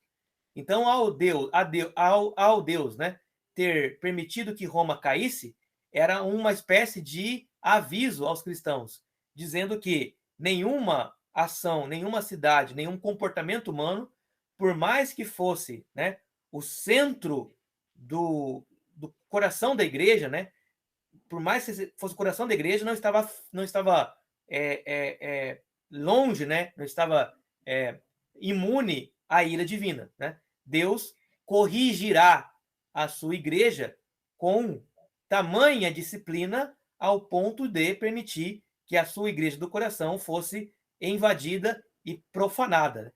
E aí, assim, a discussão vai longe, né? Porque o Agostinho vai... aí que ele define também, né, a igreja visível e a igreja invisível, né? Exato, né? Exato, né? Começa aqui essa discussão, né? Sobre a igreja triunfante, a igreja militante, a igreja visível, a igreja invisível. E também, assim, aí, né, a discussão vai embora, né? Porque, assim, os invasores, né? Que na verdade não eram os godos mais, né? Mas eram os ostrogodos, né? Eles estupravam, né? Matavam, né? E aí começou aquelas discussões, né? Mas será que as mulheres estupradas pelos visigodos, né? Elas são puras ainda, né? E aí lá Augustinho, né? Falou, não, elas são puras se elas não admitiram, né? O estupro, né? Se elas resistiram, né? Se elas aceitaram ser estupradas, elas estão impuras. Então começa uma discussão. É aí que vai se começar a desenhar o papado também nessa invasão, né? Que aí o bispo de Roma começa a ganhar notoriedade. Ele vai ganhar pouca notoriedade ainda, né? Porque o centro do poder político ainda está em Milão, né? Se Roma não tivesse sido o papado lá, né? A gente poderia chamar o Ambrósio de papa, porque o Ambrósio tinha tanto poder, que ele conseguiu disciplinar o próprio imperador. O imperador fez um negócio lá que era errado, né? Sei lá, acho que ele adulterou, não sei. O Ambrósio foi lá e deu uma bronca no imperador em público. O imperador aceitou a bronca, né? Então o Ambrósio ele era assim muito poderoso na época, muito mais poderoso que o bispo de Roma, né? A história da Roma, como tendo o poder que ela tem, ela está muito mais relacionada com mais para frente, né? Adiante, principalmente com o cisma, né, do Oriente, né? Porque assim, a Igreja Oriental ela é muito mais poderosa que a Igreja Ocidental, né? A Igreja de Bizâncio ela é muito mais poderosa que a Igreja Ocidental. Ela só vai perder poder quando houver o cisma, porque daí o Ocidente vai ficar meio que órfão, né? E aí o bispo de Roma vai assumir esse lugar, né? É isso aí, lá no século V. Esse cisma é século XII, né? Não, você está falando do cisma do século XI, né? Eu estou falando do século V, quando é invadido, né, pelos bárbaros, e aí você tem ali você Leão Magno, né, fazendo ali a diplomacia, né? Depois você tem Gregório Magno fazendo diplomacia e começa a ganhar poder político, né? Mas o poder mesmo do poder do papado é do ano 1000 em diante, né? Quando a igreja do Ocidente ela fica na mão de Roma, Sim, né? Já tá estabilizada ali praticamente, ali, a igreja começa... Isso. Então, assim, você está certo em dizer, né, que essas coisas aí, elas vão criando, né, uma atmosfera, vão criando, né, uma condição política para o bispo de Roma ter uma capacidade diplomática maior, né? Mas a igreja de Bizâncio ela é muito mais poderosa, né? Ela precisa ser afastada do Ocidente para a igreja romana conseguir ganhar notoriedade e dominar o resto, né? Então isso só vai acontecer no cisma, né? Bom, aí eu já falei sobre isso aqui, né, tal, mas ele morreu, tal. De volta a Tagashi, o Agostinho ele vende, né, todos os bens do pai, né, e funda lá uma comunidade, né, ele funda um monastério. É o primeiro monastério agostiniano, né, mas ele não tem esse nome ainda, ele é só uma comunidade monástica, né, ele não é agostiniano porque Agostinho não morreu ainda, né, então, estão vivos lá, né. E aí o Agostinho ele vai se tornar muito, muito famoso na região lá por ter uma vida muito, muito disciplinada, né? O Agostinho, como eu disse, ele leu o Cícero, né? Leu o Horácio, né? Do Cícero. E ele vai desenvolver uma espécie de vida estoica, né? Uma vida que busca a felicidade e o bem na negação dos prazeres e num certo ascetismo. Isso vai fazer com que ele seja encarado, né, entendido pela região como uma espécie de um santo, né? Um cara assim com uma pureza, né, de comportamento muito grande, né? Aí está aqui o Agostinho lutando contra, né, a inclinação sexual dele, né? Inclinação devassa, perversa dele. Né? E aí ele vai ser convidado, né, para ser sacerdote em Hipona. É o povo de Hipona que convida o Agostinho. E aí o bispo da região, né, o bispo de Hipona, que era o Valério, ele vai ser meio que obrigado, né, a ordenar o Agostinho, não porque ele não queria ordenar, mas porque assim ele achava que deveria experimentar o Agostinho um pouco mais, né? Porque o Agostinho tinha uma má fama na região. Né? Mas o povo ele aperta, né, o Valério e o Valério acaba admitindo o Agostinho. Tem um filme que depois eu vou mandar lá para vocês também tá no YouTube, né? É um filme italiano, mas tá dublado, né? Que sobre a vida do Agostinho, né? E ele já narra a vida dele a partir desse momento aqui, né? Que ele se torna sacerdote, né? Em Hipona. E ele é muito bom o filme, né? É um Agostinho negro, né? Que é de fato o que é mais próximo, né? Do Agostinho real, né? Porque ele é um Agostinho africano. E o Agostinho ele vai meio que virar um braço direito assim do Valério, né? E aí nessa época havia aí na região uma comunidade de cristãos que não aceitava a autoridade do Valério, porque diziam que o Valério vivia como um nobre imperial, né, um nobre romano, enquanto que o verdadeiro cristão deveria viver como um mendigo, né? São as ordens mendicantes, né? Da qual o Donatus é um dos representantes, né? Mas outro também, por exemplo, o Pelágio, né, que vai vir depois, né? O Pelágio, na verdade, o nome dele era outro, né? O nome dele era o Pelágio, ele era um monge britânico, Morgan, né? O nome do Pelágio era Morgan, né? E aí ele vai surgir também ali na região dizendo a mesma coisa, né? Atacando essa vida boa, né? Com comida, né? Com vinho, né? Com roupas bonitas, né? Que os bispos da época tinham, né? Isso aí vocês vão ver bem no filme, né? Vocês vão ver lá os mendicantes, né? Que é os caras bem feios, assim, bem estragados, assim. E o Agostinho, ele não é desses medicantes, né? Ele é dessa galera mais elitizada ali, né? Da região de Hipona. Bom, o Agostinho vai fundar, né? Mosteiros, né? Na região. E 4 anos depois de ser ordenado sacerdote, né? Pouco tempo, né? Ele vai ser consagrado bispo, porque o Valério ele vai morrer, né? Aí lembro para vocês novamente, né? Quando o bispo aqui não é apenas um líder espiritual, né? Ele também é um juiz, ele também é líder, ele também é meio que governador, né? Ele também ele é uma personalidade política importante, né? Então, quando você está ordenando um bispo, né? Você não está ordenando um cara que ele é um pastor apenas, né? Você está ordenando um cara que ele vai assumir várias ordenações, né? Várias funções que vão para além do poder eclesiástico, né? É um poder político, social muito grande, né? Aí a ideia, né, de que o Agostinho alcançou o topo, né, do seu projeto de poder, se transformando em bispo de Hipona.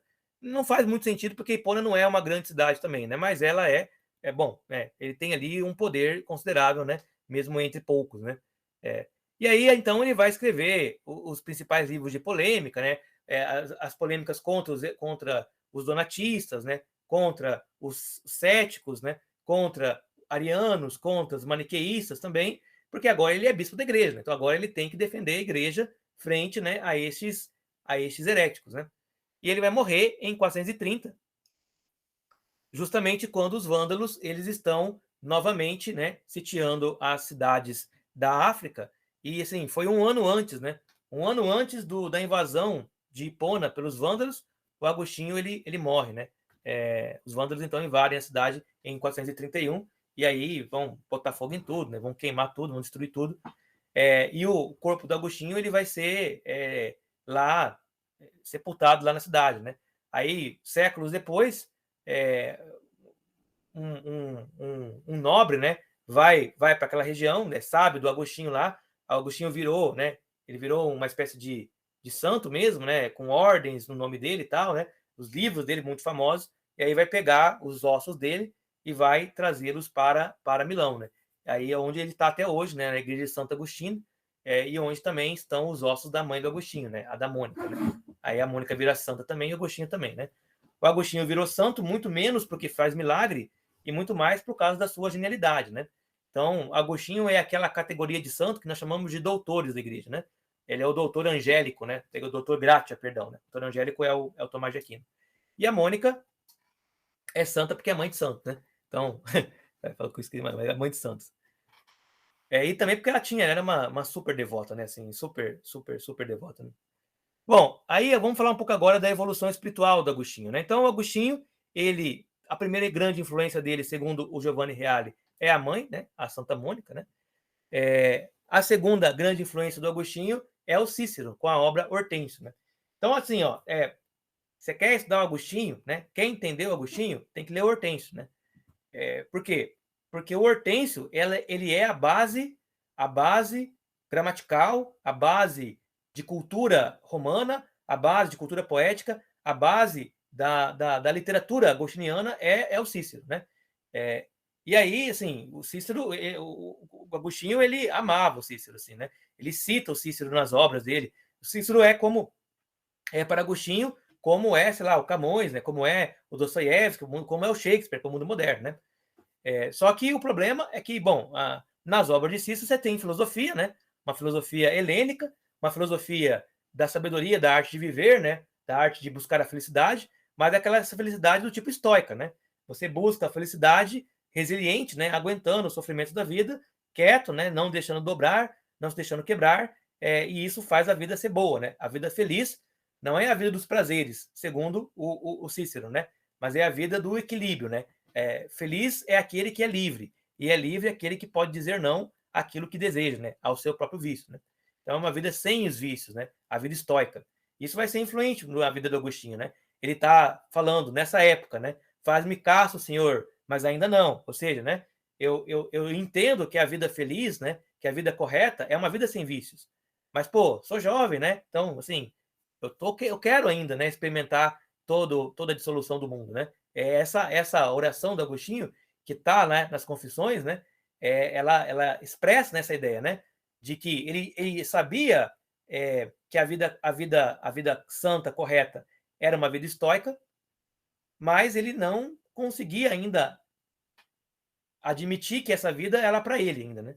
E aí, logo nesse momento, já ele volta para a Bíblia, mas ele não entende nada e fica muito incomodado, né? Em dizer que Deus tem braço, tem mão, né? Que Deus tem sentimentos, né? Para Agostinho, Deus é um ser impassível nesse momento, né? Bom, a segunda, a terceira, na verdade, né? A influência dele foi sobre o maniqueísmo, né? Aí, aos 19 anos, ele abraça o maniqueísmo, que é uma religião fundada no ano 3 depois de Cristo, né? No século 3, né? Depois de Cristo, pelo profeta Mani, né? Que nasceu em 216 e morreu em 274, né? Depois de Cristo. E aqui a gente vai ter que entender um pouco melhor isso, né? Então, para Agostinho, né? Parecia ali ao mesmo tempo uma doutrina de salvação em nível racional, né? O maniqueísmo, né? E um espaço também para Cristo, né? Porque o Mani, ele dizia que Cristo foi um avatar, né? Ele foi uma manifestação do Buda, né? Assim como ele, o Mani, era, né? E era uma doutrina religiosa que tinha um caminho de salvação, né? Se você seguir essas diretrizes aqui, você vai ter uma vida santa que vai libertar a sua alma deste mundo material negativo e vai te fazer ascender para o mundo bom, né? Para o mundo positivo, né? Então aí você está vendo muitos traços de gnosticismo, porque ele é uma mistura mesmo.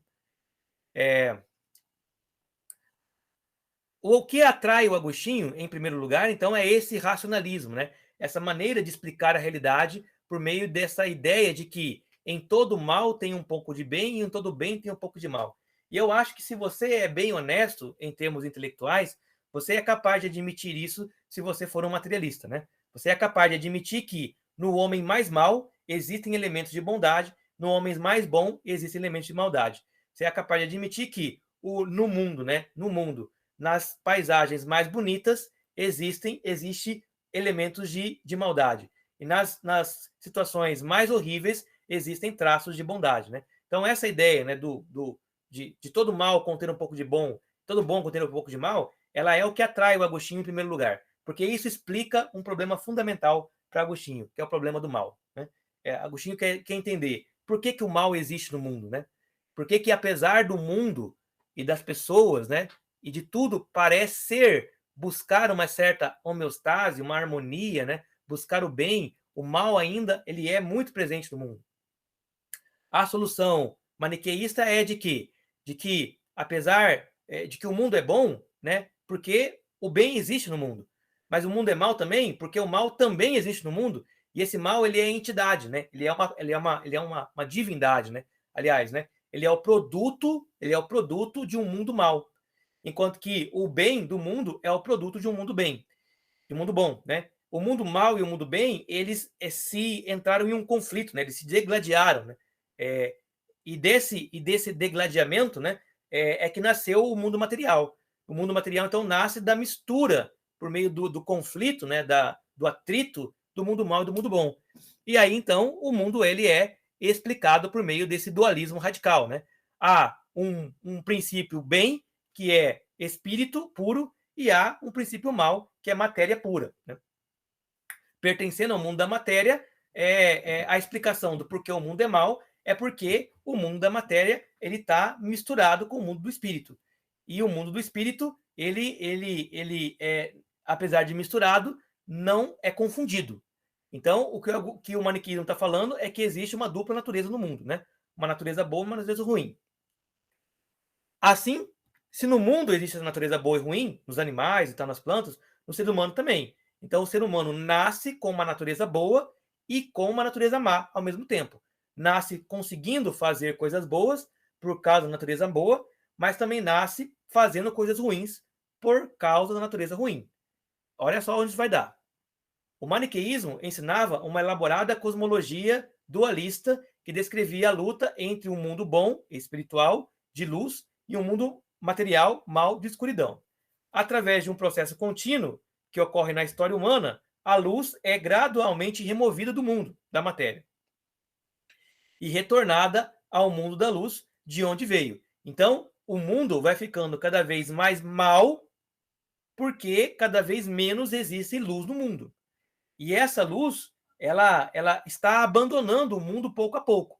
As almas daqueles que os maniqueístas chamam de, olha o termo que eles usam, né? Eleitos, são as almas que estão prontas para abandonar esse mundo junto com a luz que está indo embora. Quando a última luz for embora, esse mundo vai ser totalmente tragado pelo mal.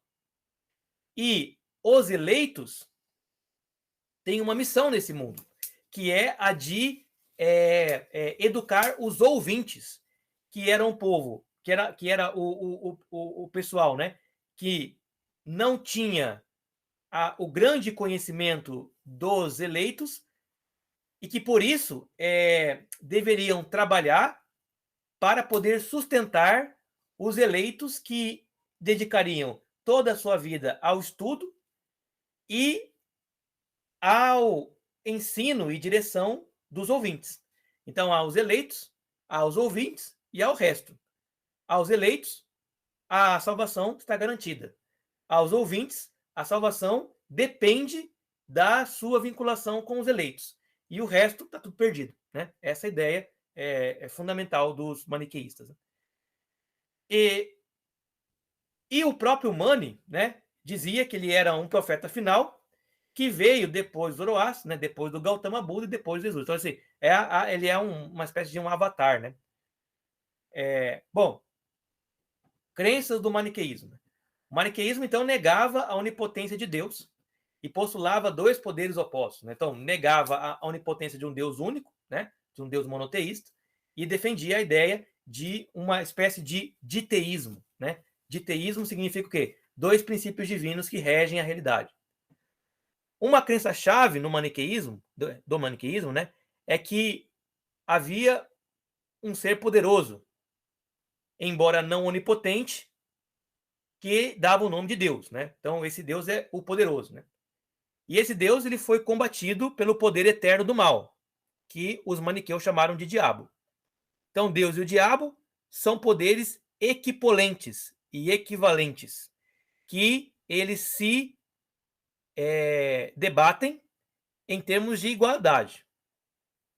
A humanidade, o mundo e a alma são o subproduto dessa batalha entre um enviado de Deus e o diabo.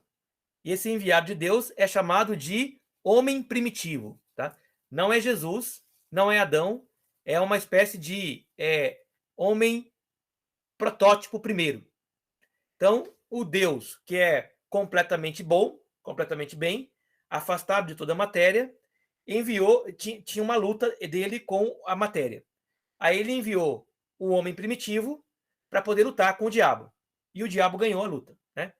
A pessoa humana é vista também como um campo de batalha entre esses dois poderes. A alma define a pessoa, mas está sob a influência tanto da luz quanto da escuridão. Essa disputa se estende ao mundo, bem como ao corpo humano. Nem a terra nem a carne eram vistas como intrinsecamente más, mas possuía porções da luz e da escuridão. Então, olha só, o que é a criação? A criação é o produto de uma luta entre Deus, por meio do seu procurador, o homem primitivo, e o demônio. Dessa luta, o universo foi criado. Então, para o maniqueísmo, o universo não é fruto de um artesão, né? De um demiurgo. Ele é o resultado catastrófico de uma luta cósmica. Na visão do maniqueísta, a visão maniqueísta explicava a existência do mal, postulando uma criação defeituosa, na formação da qual Deus não participou. Deus não participou da criação. A criação é um subproduto da luta do homem primitivo contra o diabo. Que constituía antes o produto de uma batalha entre o diabo e Deus, né? De acordo com Mani, o desdobramento do universo ocorre em 3 criações. Vamos entender agora a cosmologia maniqueísta. Bom, primeira criação. Originalmente, o bem e o mal existiam em 2 reinos completamente separados. Lá Deus num lugar e o demônio no outro, né? O diabo no outro. O mundo da luz, governado pelo Pai da grandeza, junto com as suas 5 Shekinas. Shekinas seriam manifestações, que é o intelecto, a boa vontade, né? São manifestações divinas, né? Lá nesse mundo chamado de Pai da grandeza. E o outro, o mundo das trevas, governado pelo rei das trevas, que é o diabo, que o Mani vai chamar de Satanás. Em certo ponto, o reino das trevas ficou ambicioso, né? Ambicioso por tomar o reino da luz. Então, o reino das trevas ataca o reino da luz. O Pai da grandeza, na primeira das 3 criações, né? Que eles chamam de criação de chamadas, né? A primeira chamada, ele chama uma outra divindade chamada Mãe da Vida. Aí, essa divindade, ela aparece do mundo da bondade lá. Essa Mãe da Vida, ela que envia o homem original, né? O homem primitivo, para lutar contra os poderes que estavam atacando o mundo da luz, que era o demônio demônio da ganância, né? Que é o rei das trevas, né? O primeiro demônio. Que ele é chamado de... tem um nome desse demônio aí, que agora eu esqueci, mas depois eu lembro. Azazel. O homem original, né, esse homem primitivo, ele estava armado, né, com 5 diferentes escudos, que são reflexos dos 5 Shekinahs lá, né? Então, esse homem primitivo, ele tem o conhecimento, ele tem a virtude, ele tem o amor, ele tem a paciência, ele tem virtudes, né, ligadas aí ao mundo da luz.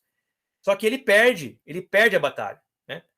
E aí, por que ele perde essa batalha? Porque o pai grandioso, ele enviou esse homem primitivo para lutar essa batalha sabendo que ele ia perder já. Para quê? Para que ao perder, as forças negativas engolissem esse homem primitivo. Ao engolir o homem primitivo, o pai grandioso implantou no reino demoníaco as sementes da bondade. Então a ideia foi essa, colocar o homem primitivo lá para que as virtudes que o homem primitivo tinha como defesa pudessem entrar dentro do mundo material e assim começar a batalha, né? A vencer a batalha por dentro, né? Seria como implantar um vírus, né? Implantar um Trojan, né? Um cavalo de Troia. Quando o homem original acorda, ele está preso, né? Dentro das forças das trevas, né? E está sendo engolido por elas. Na segunda criação, ou seja, aí a segunda chamada, né? O pai da grandeza começa uma segunda criação, chamando um outro ser, que não é a mãe, né, mas é o espírito, né? É o espírito vivo. E esse espírito vivo chama os seus 5 filhos e manda um chamado ao homem original que estava lá sendo engolido, né, pelas forças negativas. Uma resposta, então, retorna do homem original para o mundo da luz. Esse chamado, né, ele é kaleo em grego, né? Ele vai se transformar numa divindade também, né? Tem a divindade chamado dos maniqueístas, né? Que veio do espírito e dos seus 5 filhos. E a resposta, ele também é uma divindade também, a resposta do homem original. Aí a mãe da vida e o espírito vivo e seus 5 filhos começam a criar o universo a partir dos corpos dos seres malignos do mundo das trevas, que tinham engolido o homem original, que estava vivo dentro das trevas, plantando lá as sementes do bem, junto com a luz que eles engoliram.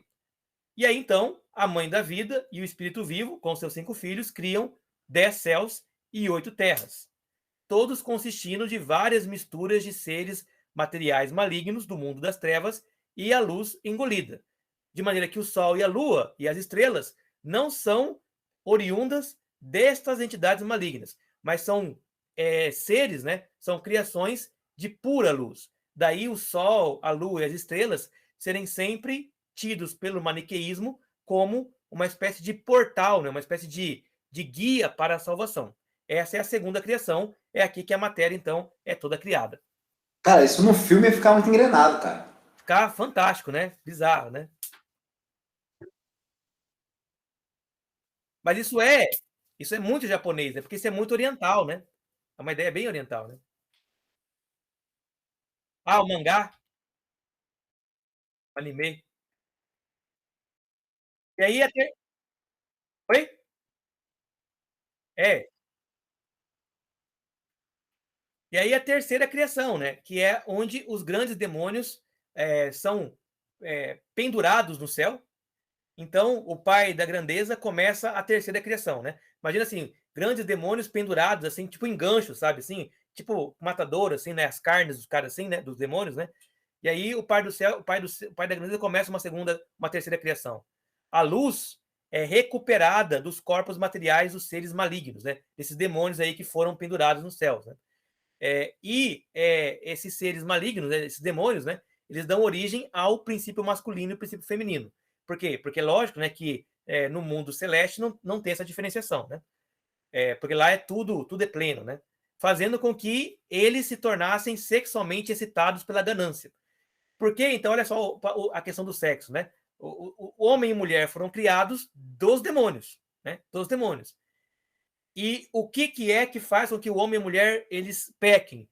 É o desejo de se unirem novamente. mas é um desejo excitado pela ganância de conquistar o poder demoníaco novamente, né? Ou seja, de tornar-se uma divindade demoníaca, né? Então, toda relação sexual, né? Toda união sexual, ela é uma união demoníaca para os maniqueus, né? Sexo é pecado, né? Sexo é algo que não é divino, né? E por isso também que os homens, eles são atraídos, né? E as mulheres pela beleza, pela atração sexual do corpo, né? Do outro, né? Pô, tem uns crentes maniqueu aí então, hein, mano? Opa, né? Certeza, né? E aí, então, há um terceiro mensageiro que aparece nessa história, né? E há as virgens da luz, né? Que são o quê, né? Esse terceiro mensageiro, ele é uma espécie de um homem masculino, né? Puro, né? E as 10 virgens são o exemplo da mulher pura, né? Que vão mostrar, olha que interessante, né? Mostrar como é que se pode ter uma vida terrena com a procriação, mas sem o pecado sexual. E aí vocês não imaginam, né? Os caras, eles começam a criar uma teoria, né? uma prática espiritual de atividade sexual sem desejo. Que a ideia é essa, né? Você vai ficar ereto e vai penetrar a mulher, mas você não pode desejá-la em nenhum momento. E não pode nem querer ter relação com ela. É um sexo sem desejo algum, com única e exclusivamente função de procriação, né? Então, os maniqueus, eles tinham essa ideia, né? Essa prática, né? Pô, lembrei do filme do Rock com a Sandra Bullock. Oi? Eu não lembro o nome do filme agora. O Demolidor. É o Demolidor, isso, é o Demolidor, entendeu? Caraca, ela chama ele... Isso, para fazer sexo? Pode falar. Aí ele tava congelado, né? Muito tempo, né? Aí ele, vamos. Aí ela vai lá dar um óculosinho pra ele, e aí, que merda é essa? Capacetezinho. Mas assim, eu conheci um pastor, já falecido aqui, né? Na cidade, né? Que ele era um pastor batista muito, muito, muito, muito rigoroso, né? E aí contam história, né? De que ele nunca tinha visto o corpo nu da mulher dele, né? Ele morreu, assim, velho, 90 anos, né? Que ele só fazia sexo com a mulher no escuro, assim, né? E, assim, só para procriação mesmo, né? Não tinha... É claro, né, que isso é mentira, né? Mas, assim, a ideia, né? É essa ideia, né? De que o sexo é impuro, mas sendo impuro, né? A gente precisa ter filho, né? Então a gente faz sexo só para poder procriar, né? Você está entendendo que isso é uma ideia, né? Que vai atrair o Agostinho por causa da sua devassidão, com uma possibilidade, né? Dele livrar-se dessa devassidão que ele tem, mas ele não vai dar conta, porque não funciona isso para ele, né? Não funciona. No entanto, assim que a luz é expelida de seus corpos e cai na terra, alguns na forma de abortos alguns viram anjos caídos, né? Viram pequenos demônios, né? No mito maniqueu. Os seres malignos continuam a engolir o máximo que podem da luz, e isso resulta, eventualmente, nos seres malignos engolindo grandes quantidades de luz, copulando entre si. E da cópula entre esses seres malignos é que vai surgir Adão e Eva. Adão e Eva não são criados por Deus. Adão e Eva, eles são o resultado de seres demoníacos criados dos corpos dos grandes demônios que se atraem entre si por excitação de prazer sexual e que cria Adão e Eva como resultado dessas cópulas. Adão e Eva não deveriam ter existido. Eles são seres de uma abominação, né? São seres de uma criação extremamente corrupta, segundo os maniqueus. E dos quais, né? E Adão e Eva, então, eles possuem uma origem demoníaca com traços, né, da luz dentro deles. Adão e Eva, no entanto, eventualmente copularam e produziram mais seres humanos, prendendo a luz nos corpos da humanidade ao longo da história humana. A aparição do profeta Mani foi outra tentativa do mundo da luz se revelar à humanidade, a verdadeira fonte da luz espiritual aprisionada em seus corpos materiais.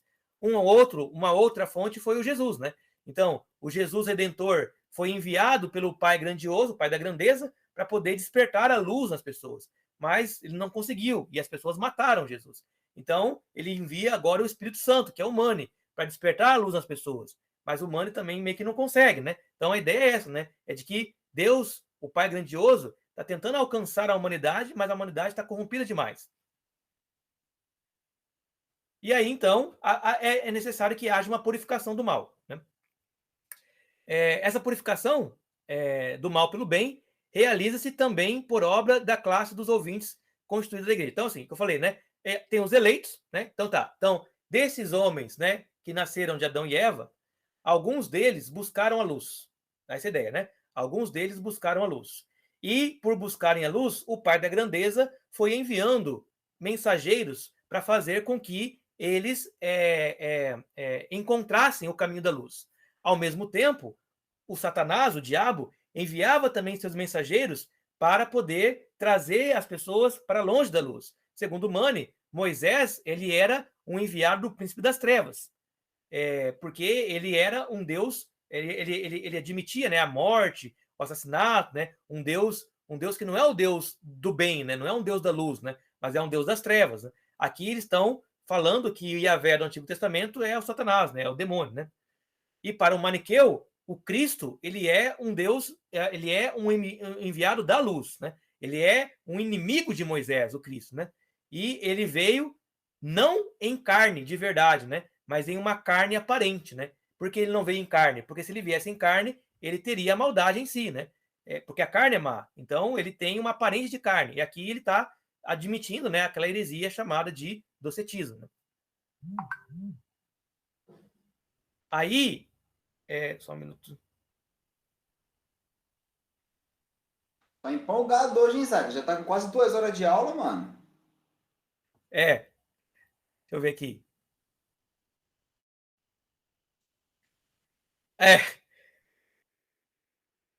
Aí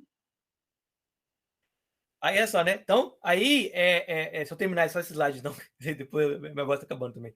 Aí os eleitos, então, né? Eles, como tem essa centelha de luz, né? Eles purificam, né?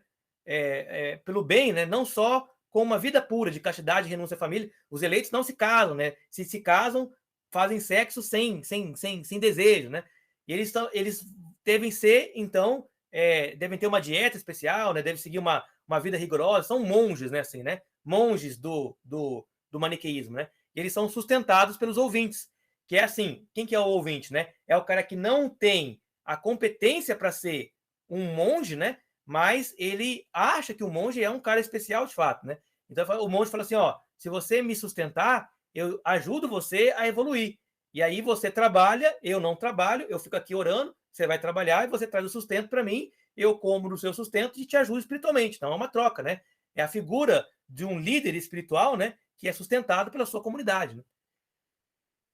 E aí chegou o ponto, né, que o maniqueu criar, né, essa teoria toda, e quando foi explicar o pecado, ele fala assim, ó, o pecado humano, ele na verdade é originado do princípio mal do homem. O pecado, então, assim, o homem não comete pecado. Quem comete pecado é o mal que está no homem. E o homem faz as coisas certas por causa do princípio bom que está no homem. Nesse sentido, o homem não é nem culpado pelo mal, nem culpado pelo bem. Ele vai buscar o bem para se libertar do mal, mas ele mesmo não tem pecado nenhum. Porque quando o homem comete algum pecado, ele vai dizer, é o mal, é o demônio que é em mim que cometeu tal pecado. Né? É uma questão que tira completamente, né, a responsabilidade humana do agir.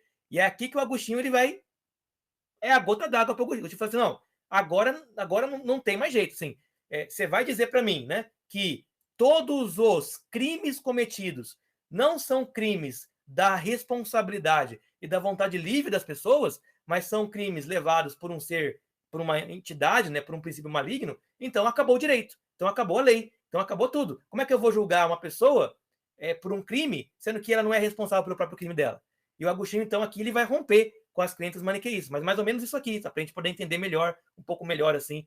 É bem mais complexo, né? É bem mais complicado, mas, assim, no grosso modo, né? É mais ou menos essas crenças maniqueístas, né?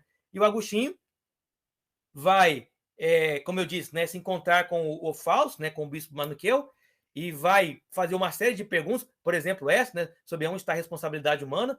O bispo maniqueu, o Fausto, ele vai ficar, assim, num primeiro momento, encantado com o Agostinho, porque falando, ó, esse cara aqui é muito inteligente, né? E ele não vai dar conta de assumir nada, né? Ele não vai dar conta de se responder ao Agostinho. O Agostinho, então, ele fica tão decepcionado com o maniqueísmo que ele admite que ele vai virar cético. Ele vai buscar o ceticismo da academia e começar a duvidar de tudo, de tudo, de tudo, de tudo.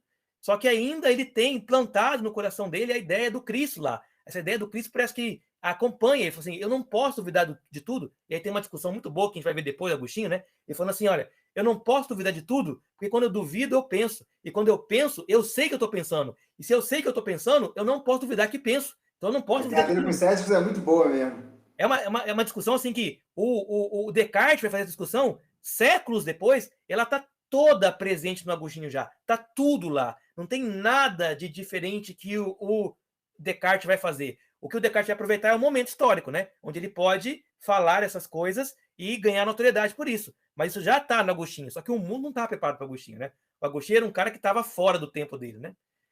E aí ele vai dizer, olha, os céticos estão errados. Não pode estar certo, né? Se o cético está certo, ele é uma contradição interna nele mesmo, né? Não pode ser tudo relativo, sendo que isso também, que eu acabei de falar, também será relativo.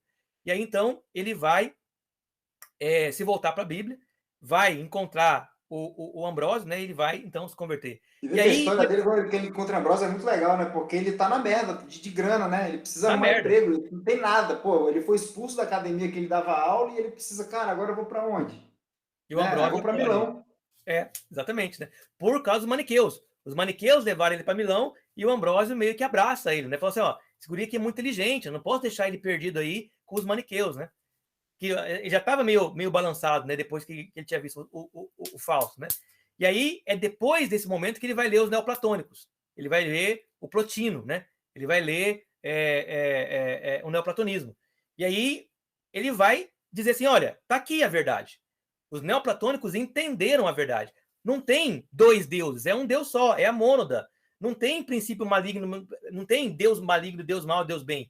É tudo uma questão de cada vez mais distante do espírito, mais próximo da matéria. Cada vez mais próximo do espírito, mais distante da matéria. O mundo aqui, ele é ilusório. O que é verdadeiro é o mundo intelectível. Então aqui o Agostinho encontra tudo. Mas ele fala, falta Deus, falta Cristo, falta Cristo, falta Cristo. E é quando ele vai ler o Paulo, né? O apóstolo Paulo. E aí ele vai dizer, aqui em Paulo eu encontrei o que eu estava procurando em todos os lugares. O neoplatonismo me ensinou como é que o universo ele é construído, né? Como é que o universo ele é elaborado, né? Filosoficamente. Mas o sentido, a razão pela qual o universo existe, ele só encontra na Bíblia. E então ele encontra Cristo Redentor lendo o apóstolo Paulo. Aí, durante a sua caminhada, né? Ele vai polemizar com os maniqueístas, como já falei, com os céticos, com os donatistas, já quando ele já é bispo, né? Lá em Hipona, a gente vai falar sobre isso mais tarde, né? E com o Pelágio, que é o Morgan, né? Que ele vai polemizar também. O Pelágio vai tentar aproveitar-se, né, da fama do Agostinho. Ele vai pegar uns livros do Agostinho, né? Que Agostinho defendia que só a graça, né? Só a graça salva. Aí o Pelágio vai falar, como só a graça, né? Isso não é possível, né? Então agora você está dizendo que a ação humana não tem nenhum valor, né? E aí o Pelágio fala, não, os homens nascem sem nenhum pecado, e aí eles vão escolhendo o mal e o bem, né? E o Agostinho vai cair de pau em cima do Pelágio, vai ter uma briga. Agostinho de o tarado do pecado, né? Agostinho era tarado pelo pecado, no sentido de que... Ele era. E aí, por último, né, tem essa citação aqui, que é do autor, que eu vou mandar para vocês o texto depois, né? Que é uma citação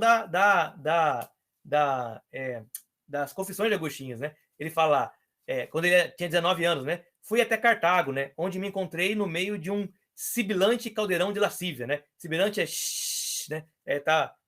Caldeirante fluorescente, né? Ele enlouqueci de luxúria, as coisas abomináveis que fiz, depravação grosseira, um excesso dos prazeres do inferno, desejo carnal como pântano borbulhante e sexo viril brotavam em mim, acho que é extenuado, né? Extenuando névoas, né?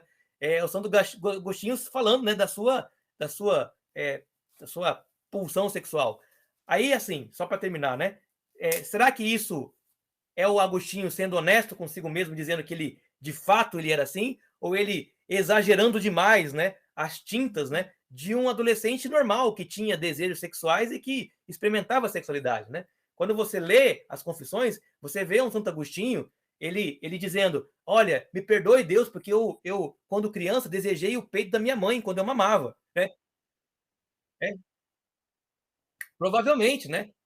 Provavelmente o cara tá piradão, assim, dizendo assim: nossa, não, olha, eu lembro quando eu vi aquela mulher que eu desejei ela, e já pequei, meu Deus, né? E eu desejei. Então, assim, a gente não sabe até que ponto ele foi o devasso que ele afirma que é. Provavelmente ele está exagerando um pouco as tintas, né? Ele era provavelmente um adolescente muito normal, como qualquer um de nós, né? Que teve esses desejos lascivos, como qualquer um de nós, né? E que estabilizou com o tempo de vida, né? Mas é isso, né? Chega aí a frase final dele, né? Senhor, dai-me castidade, mas ainda não, né? Porque ainda quero aproveitar um pouco a vida, né? E é isso, né? Por hoje a gente começa a nos afeiçoar ao Agostinho agora biograficamente. Na hora que vem a gente entra já na filosofia dele de fato, né? Que é uma filosofia assim impressionante, né? Como ele é complexo, né?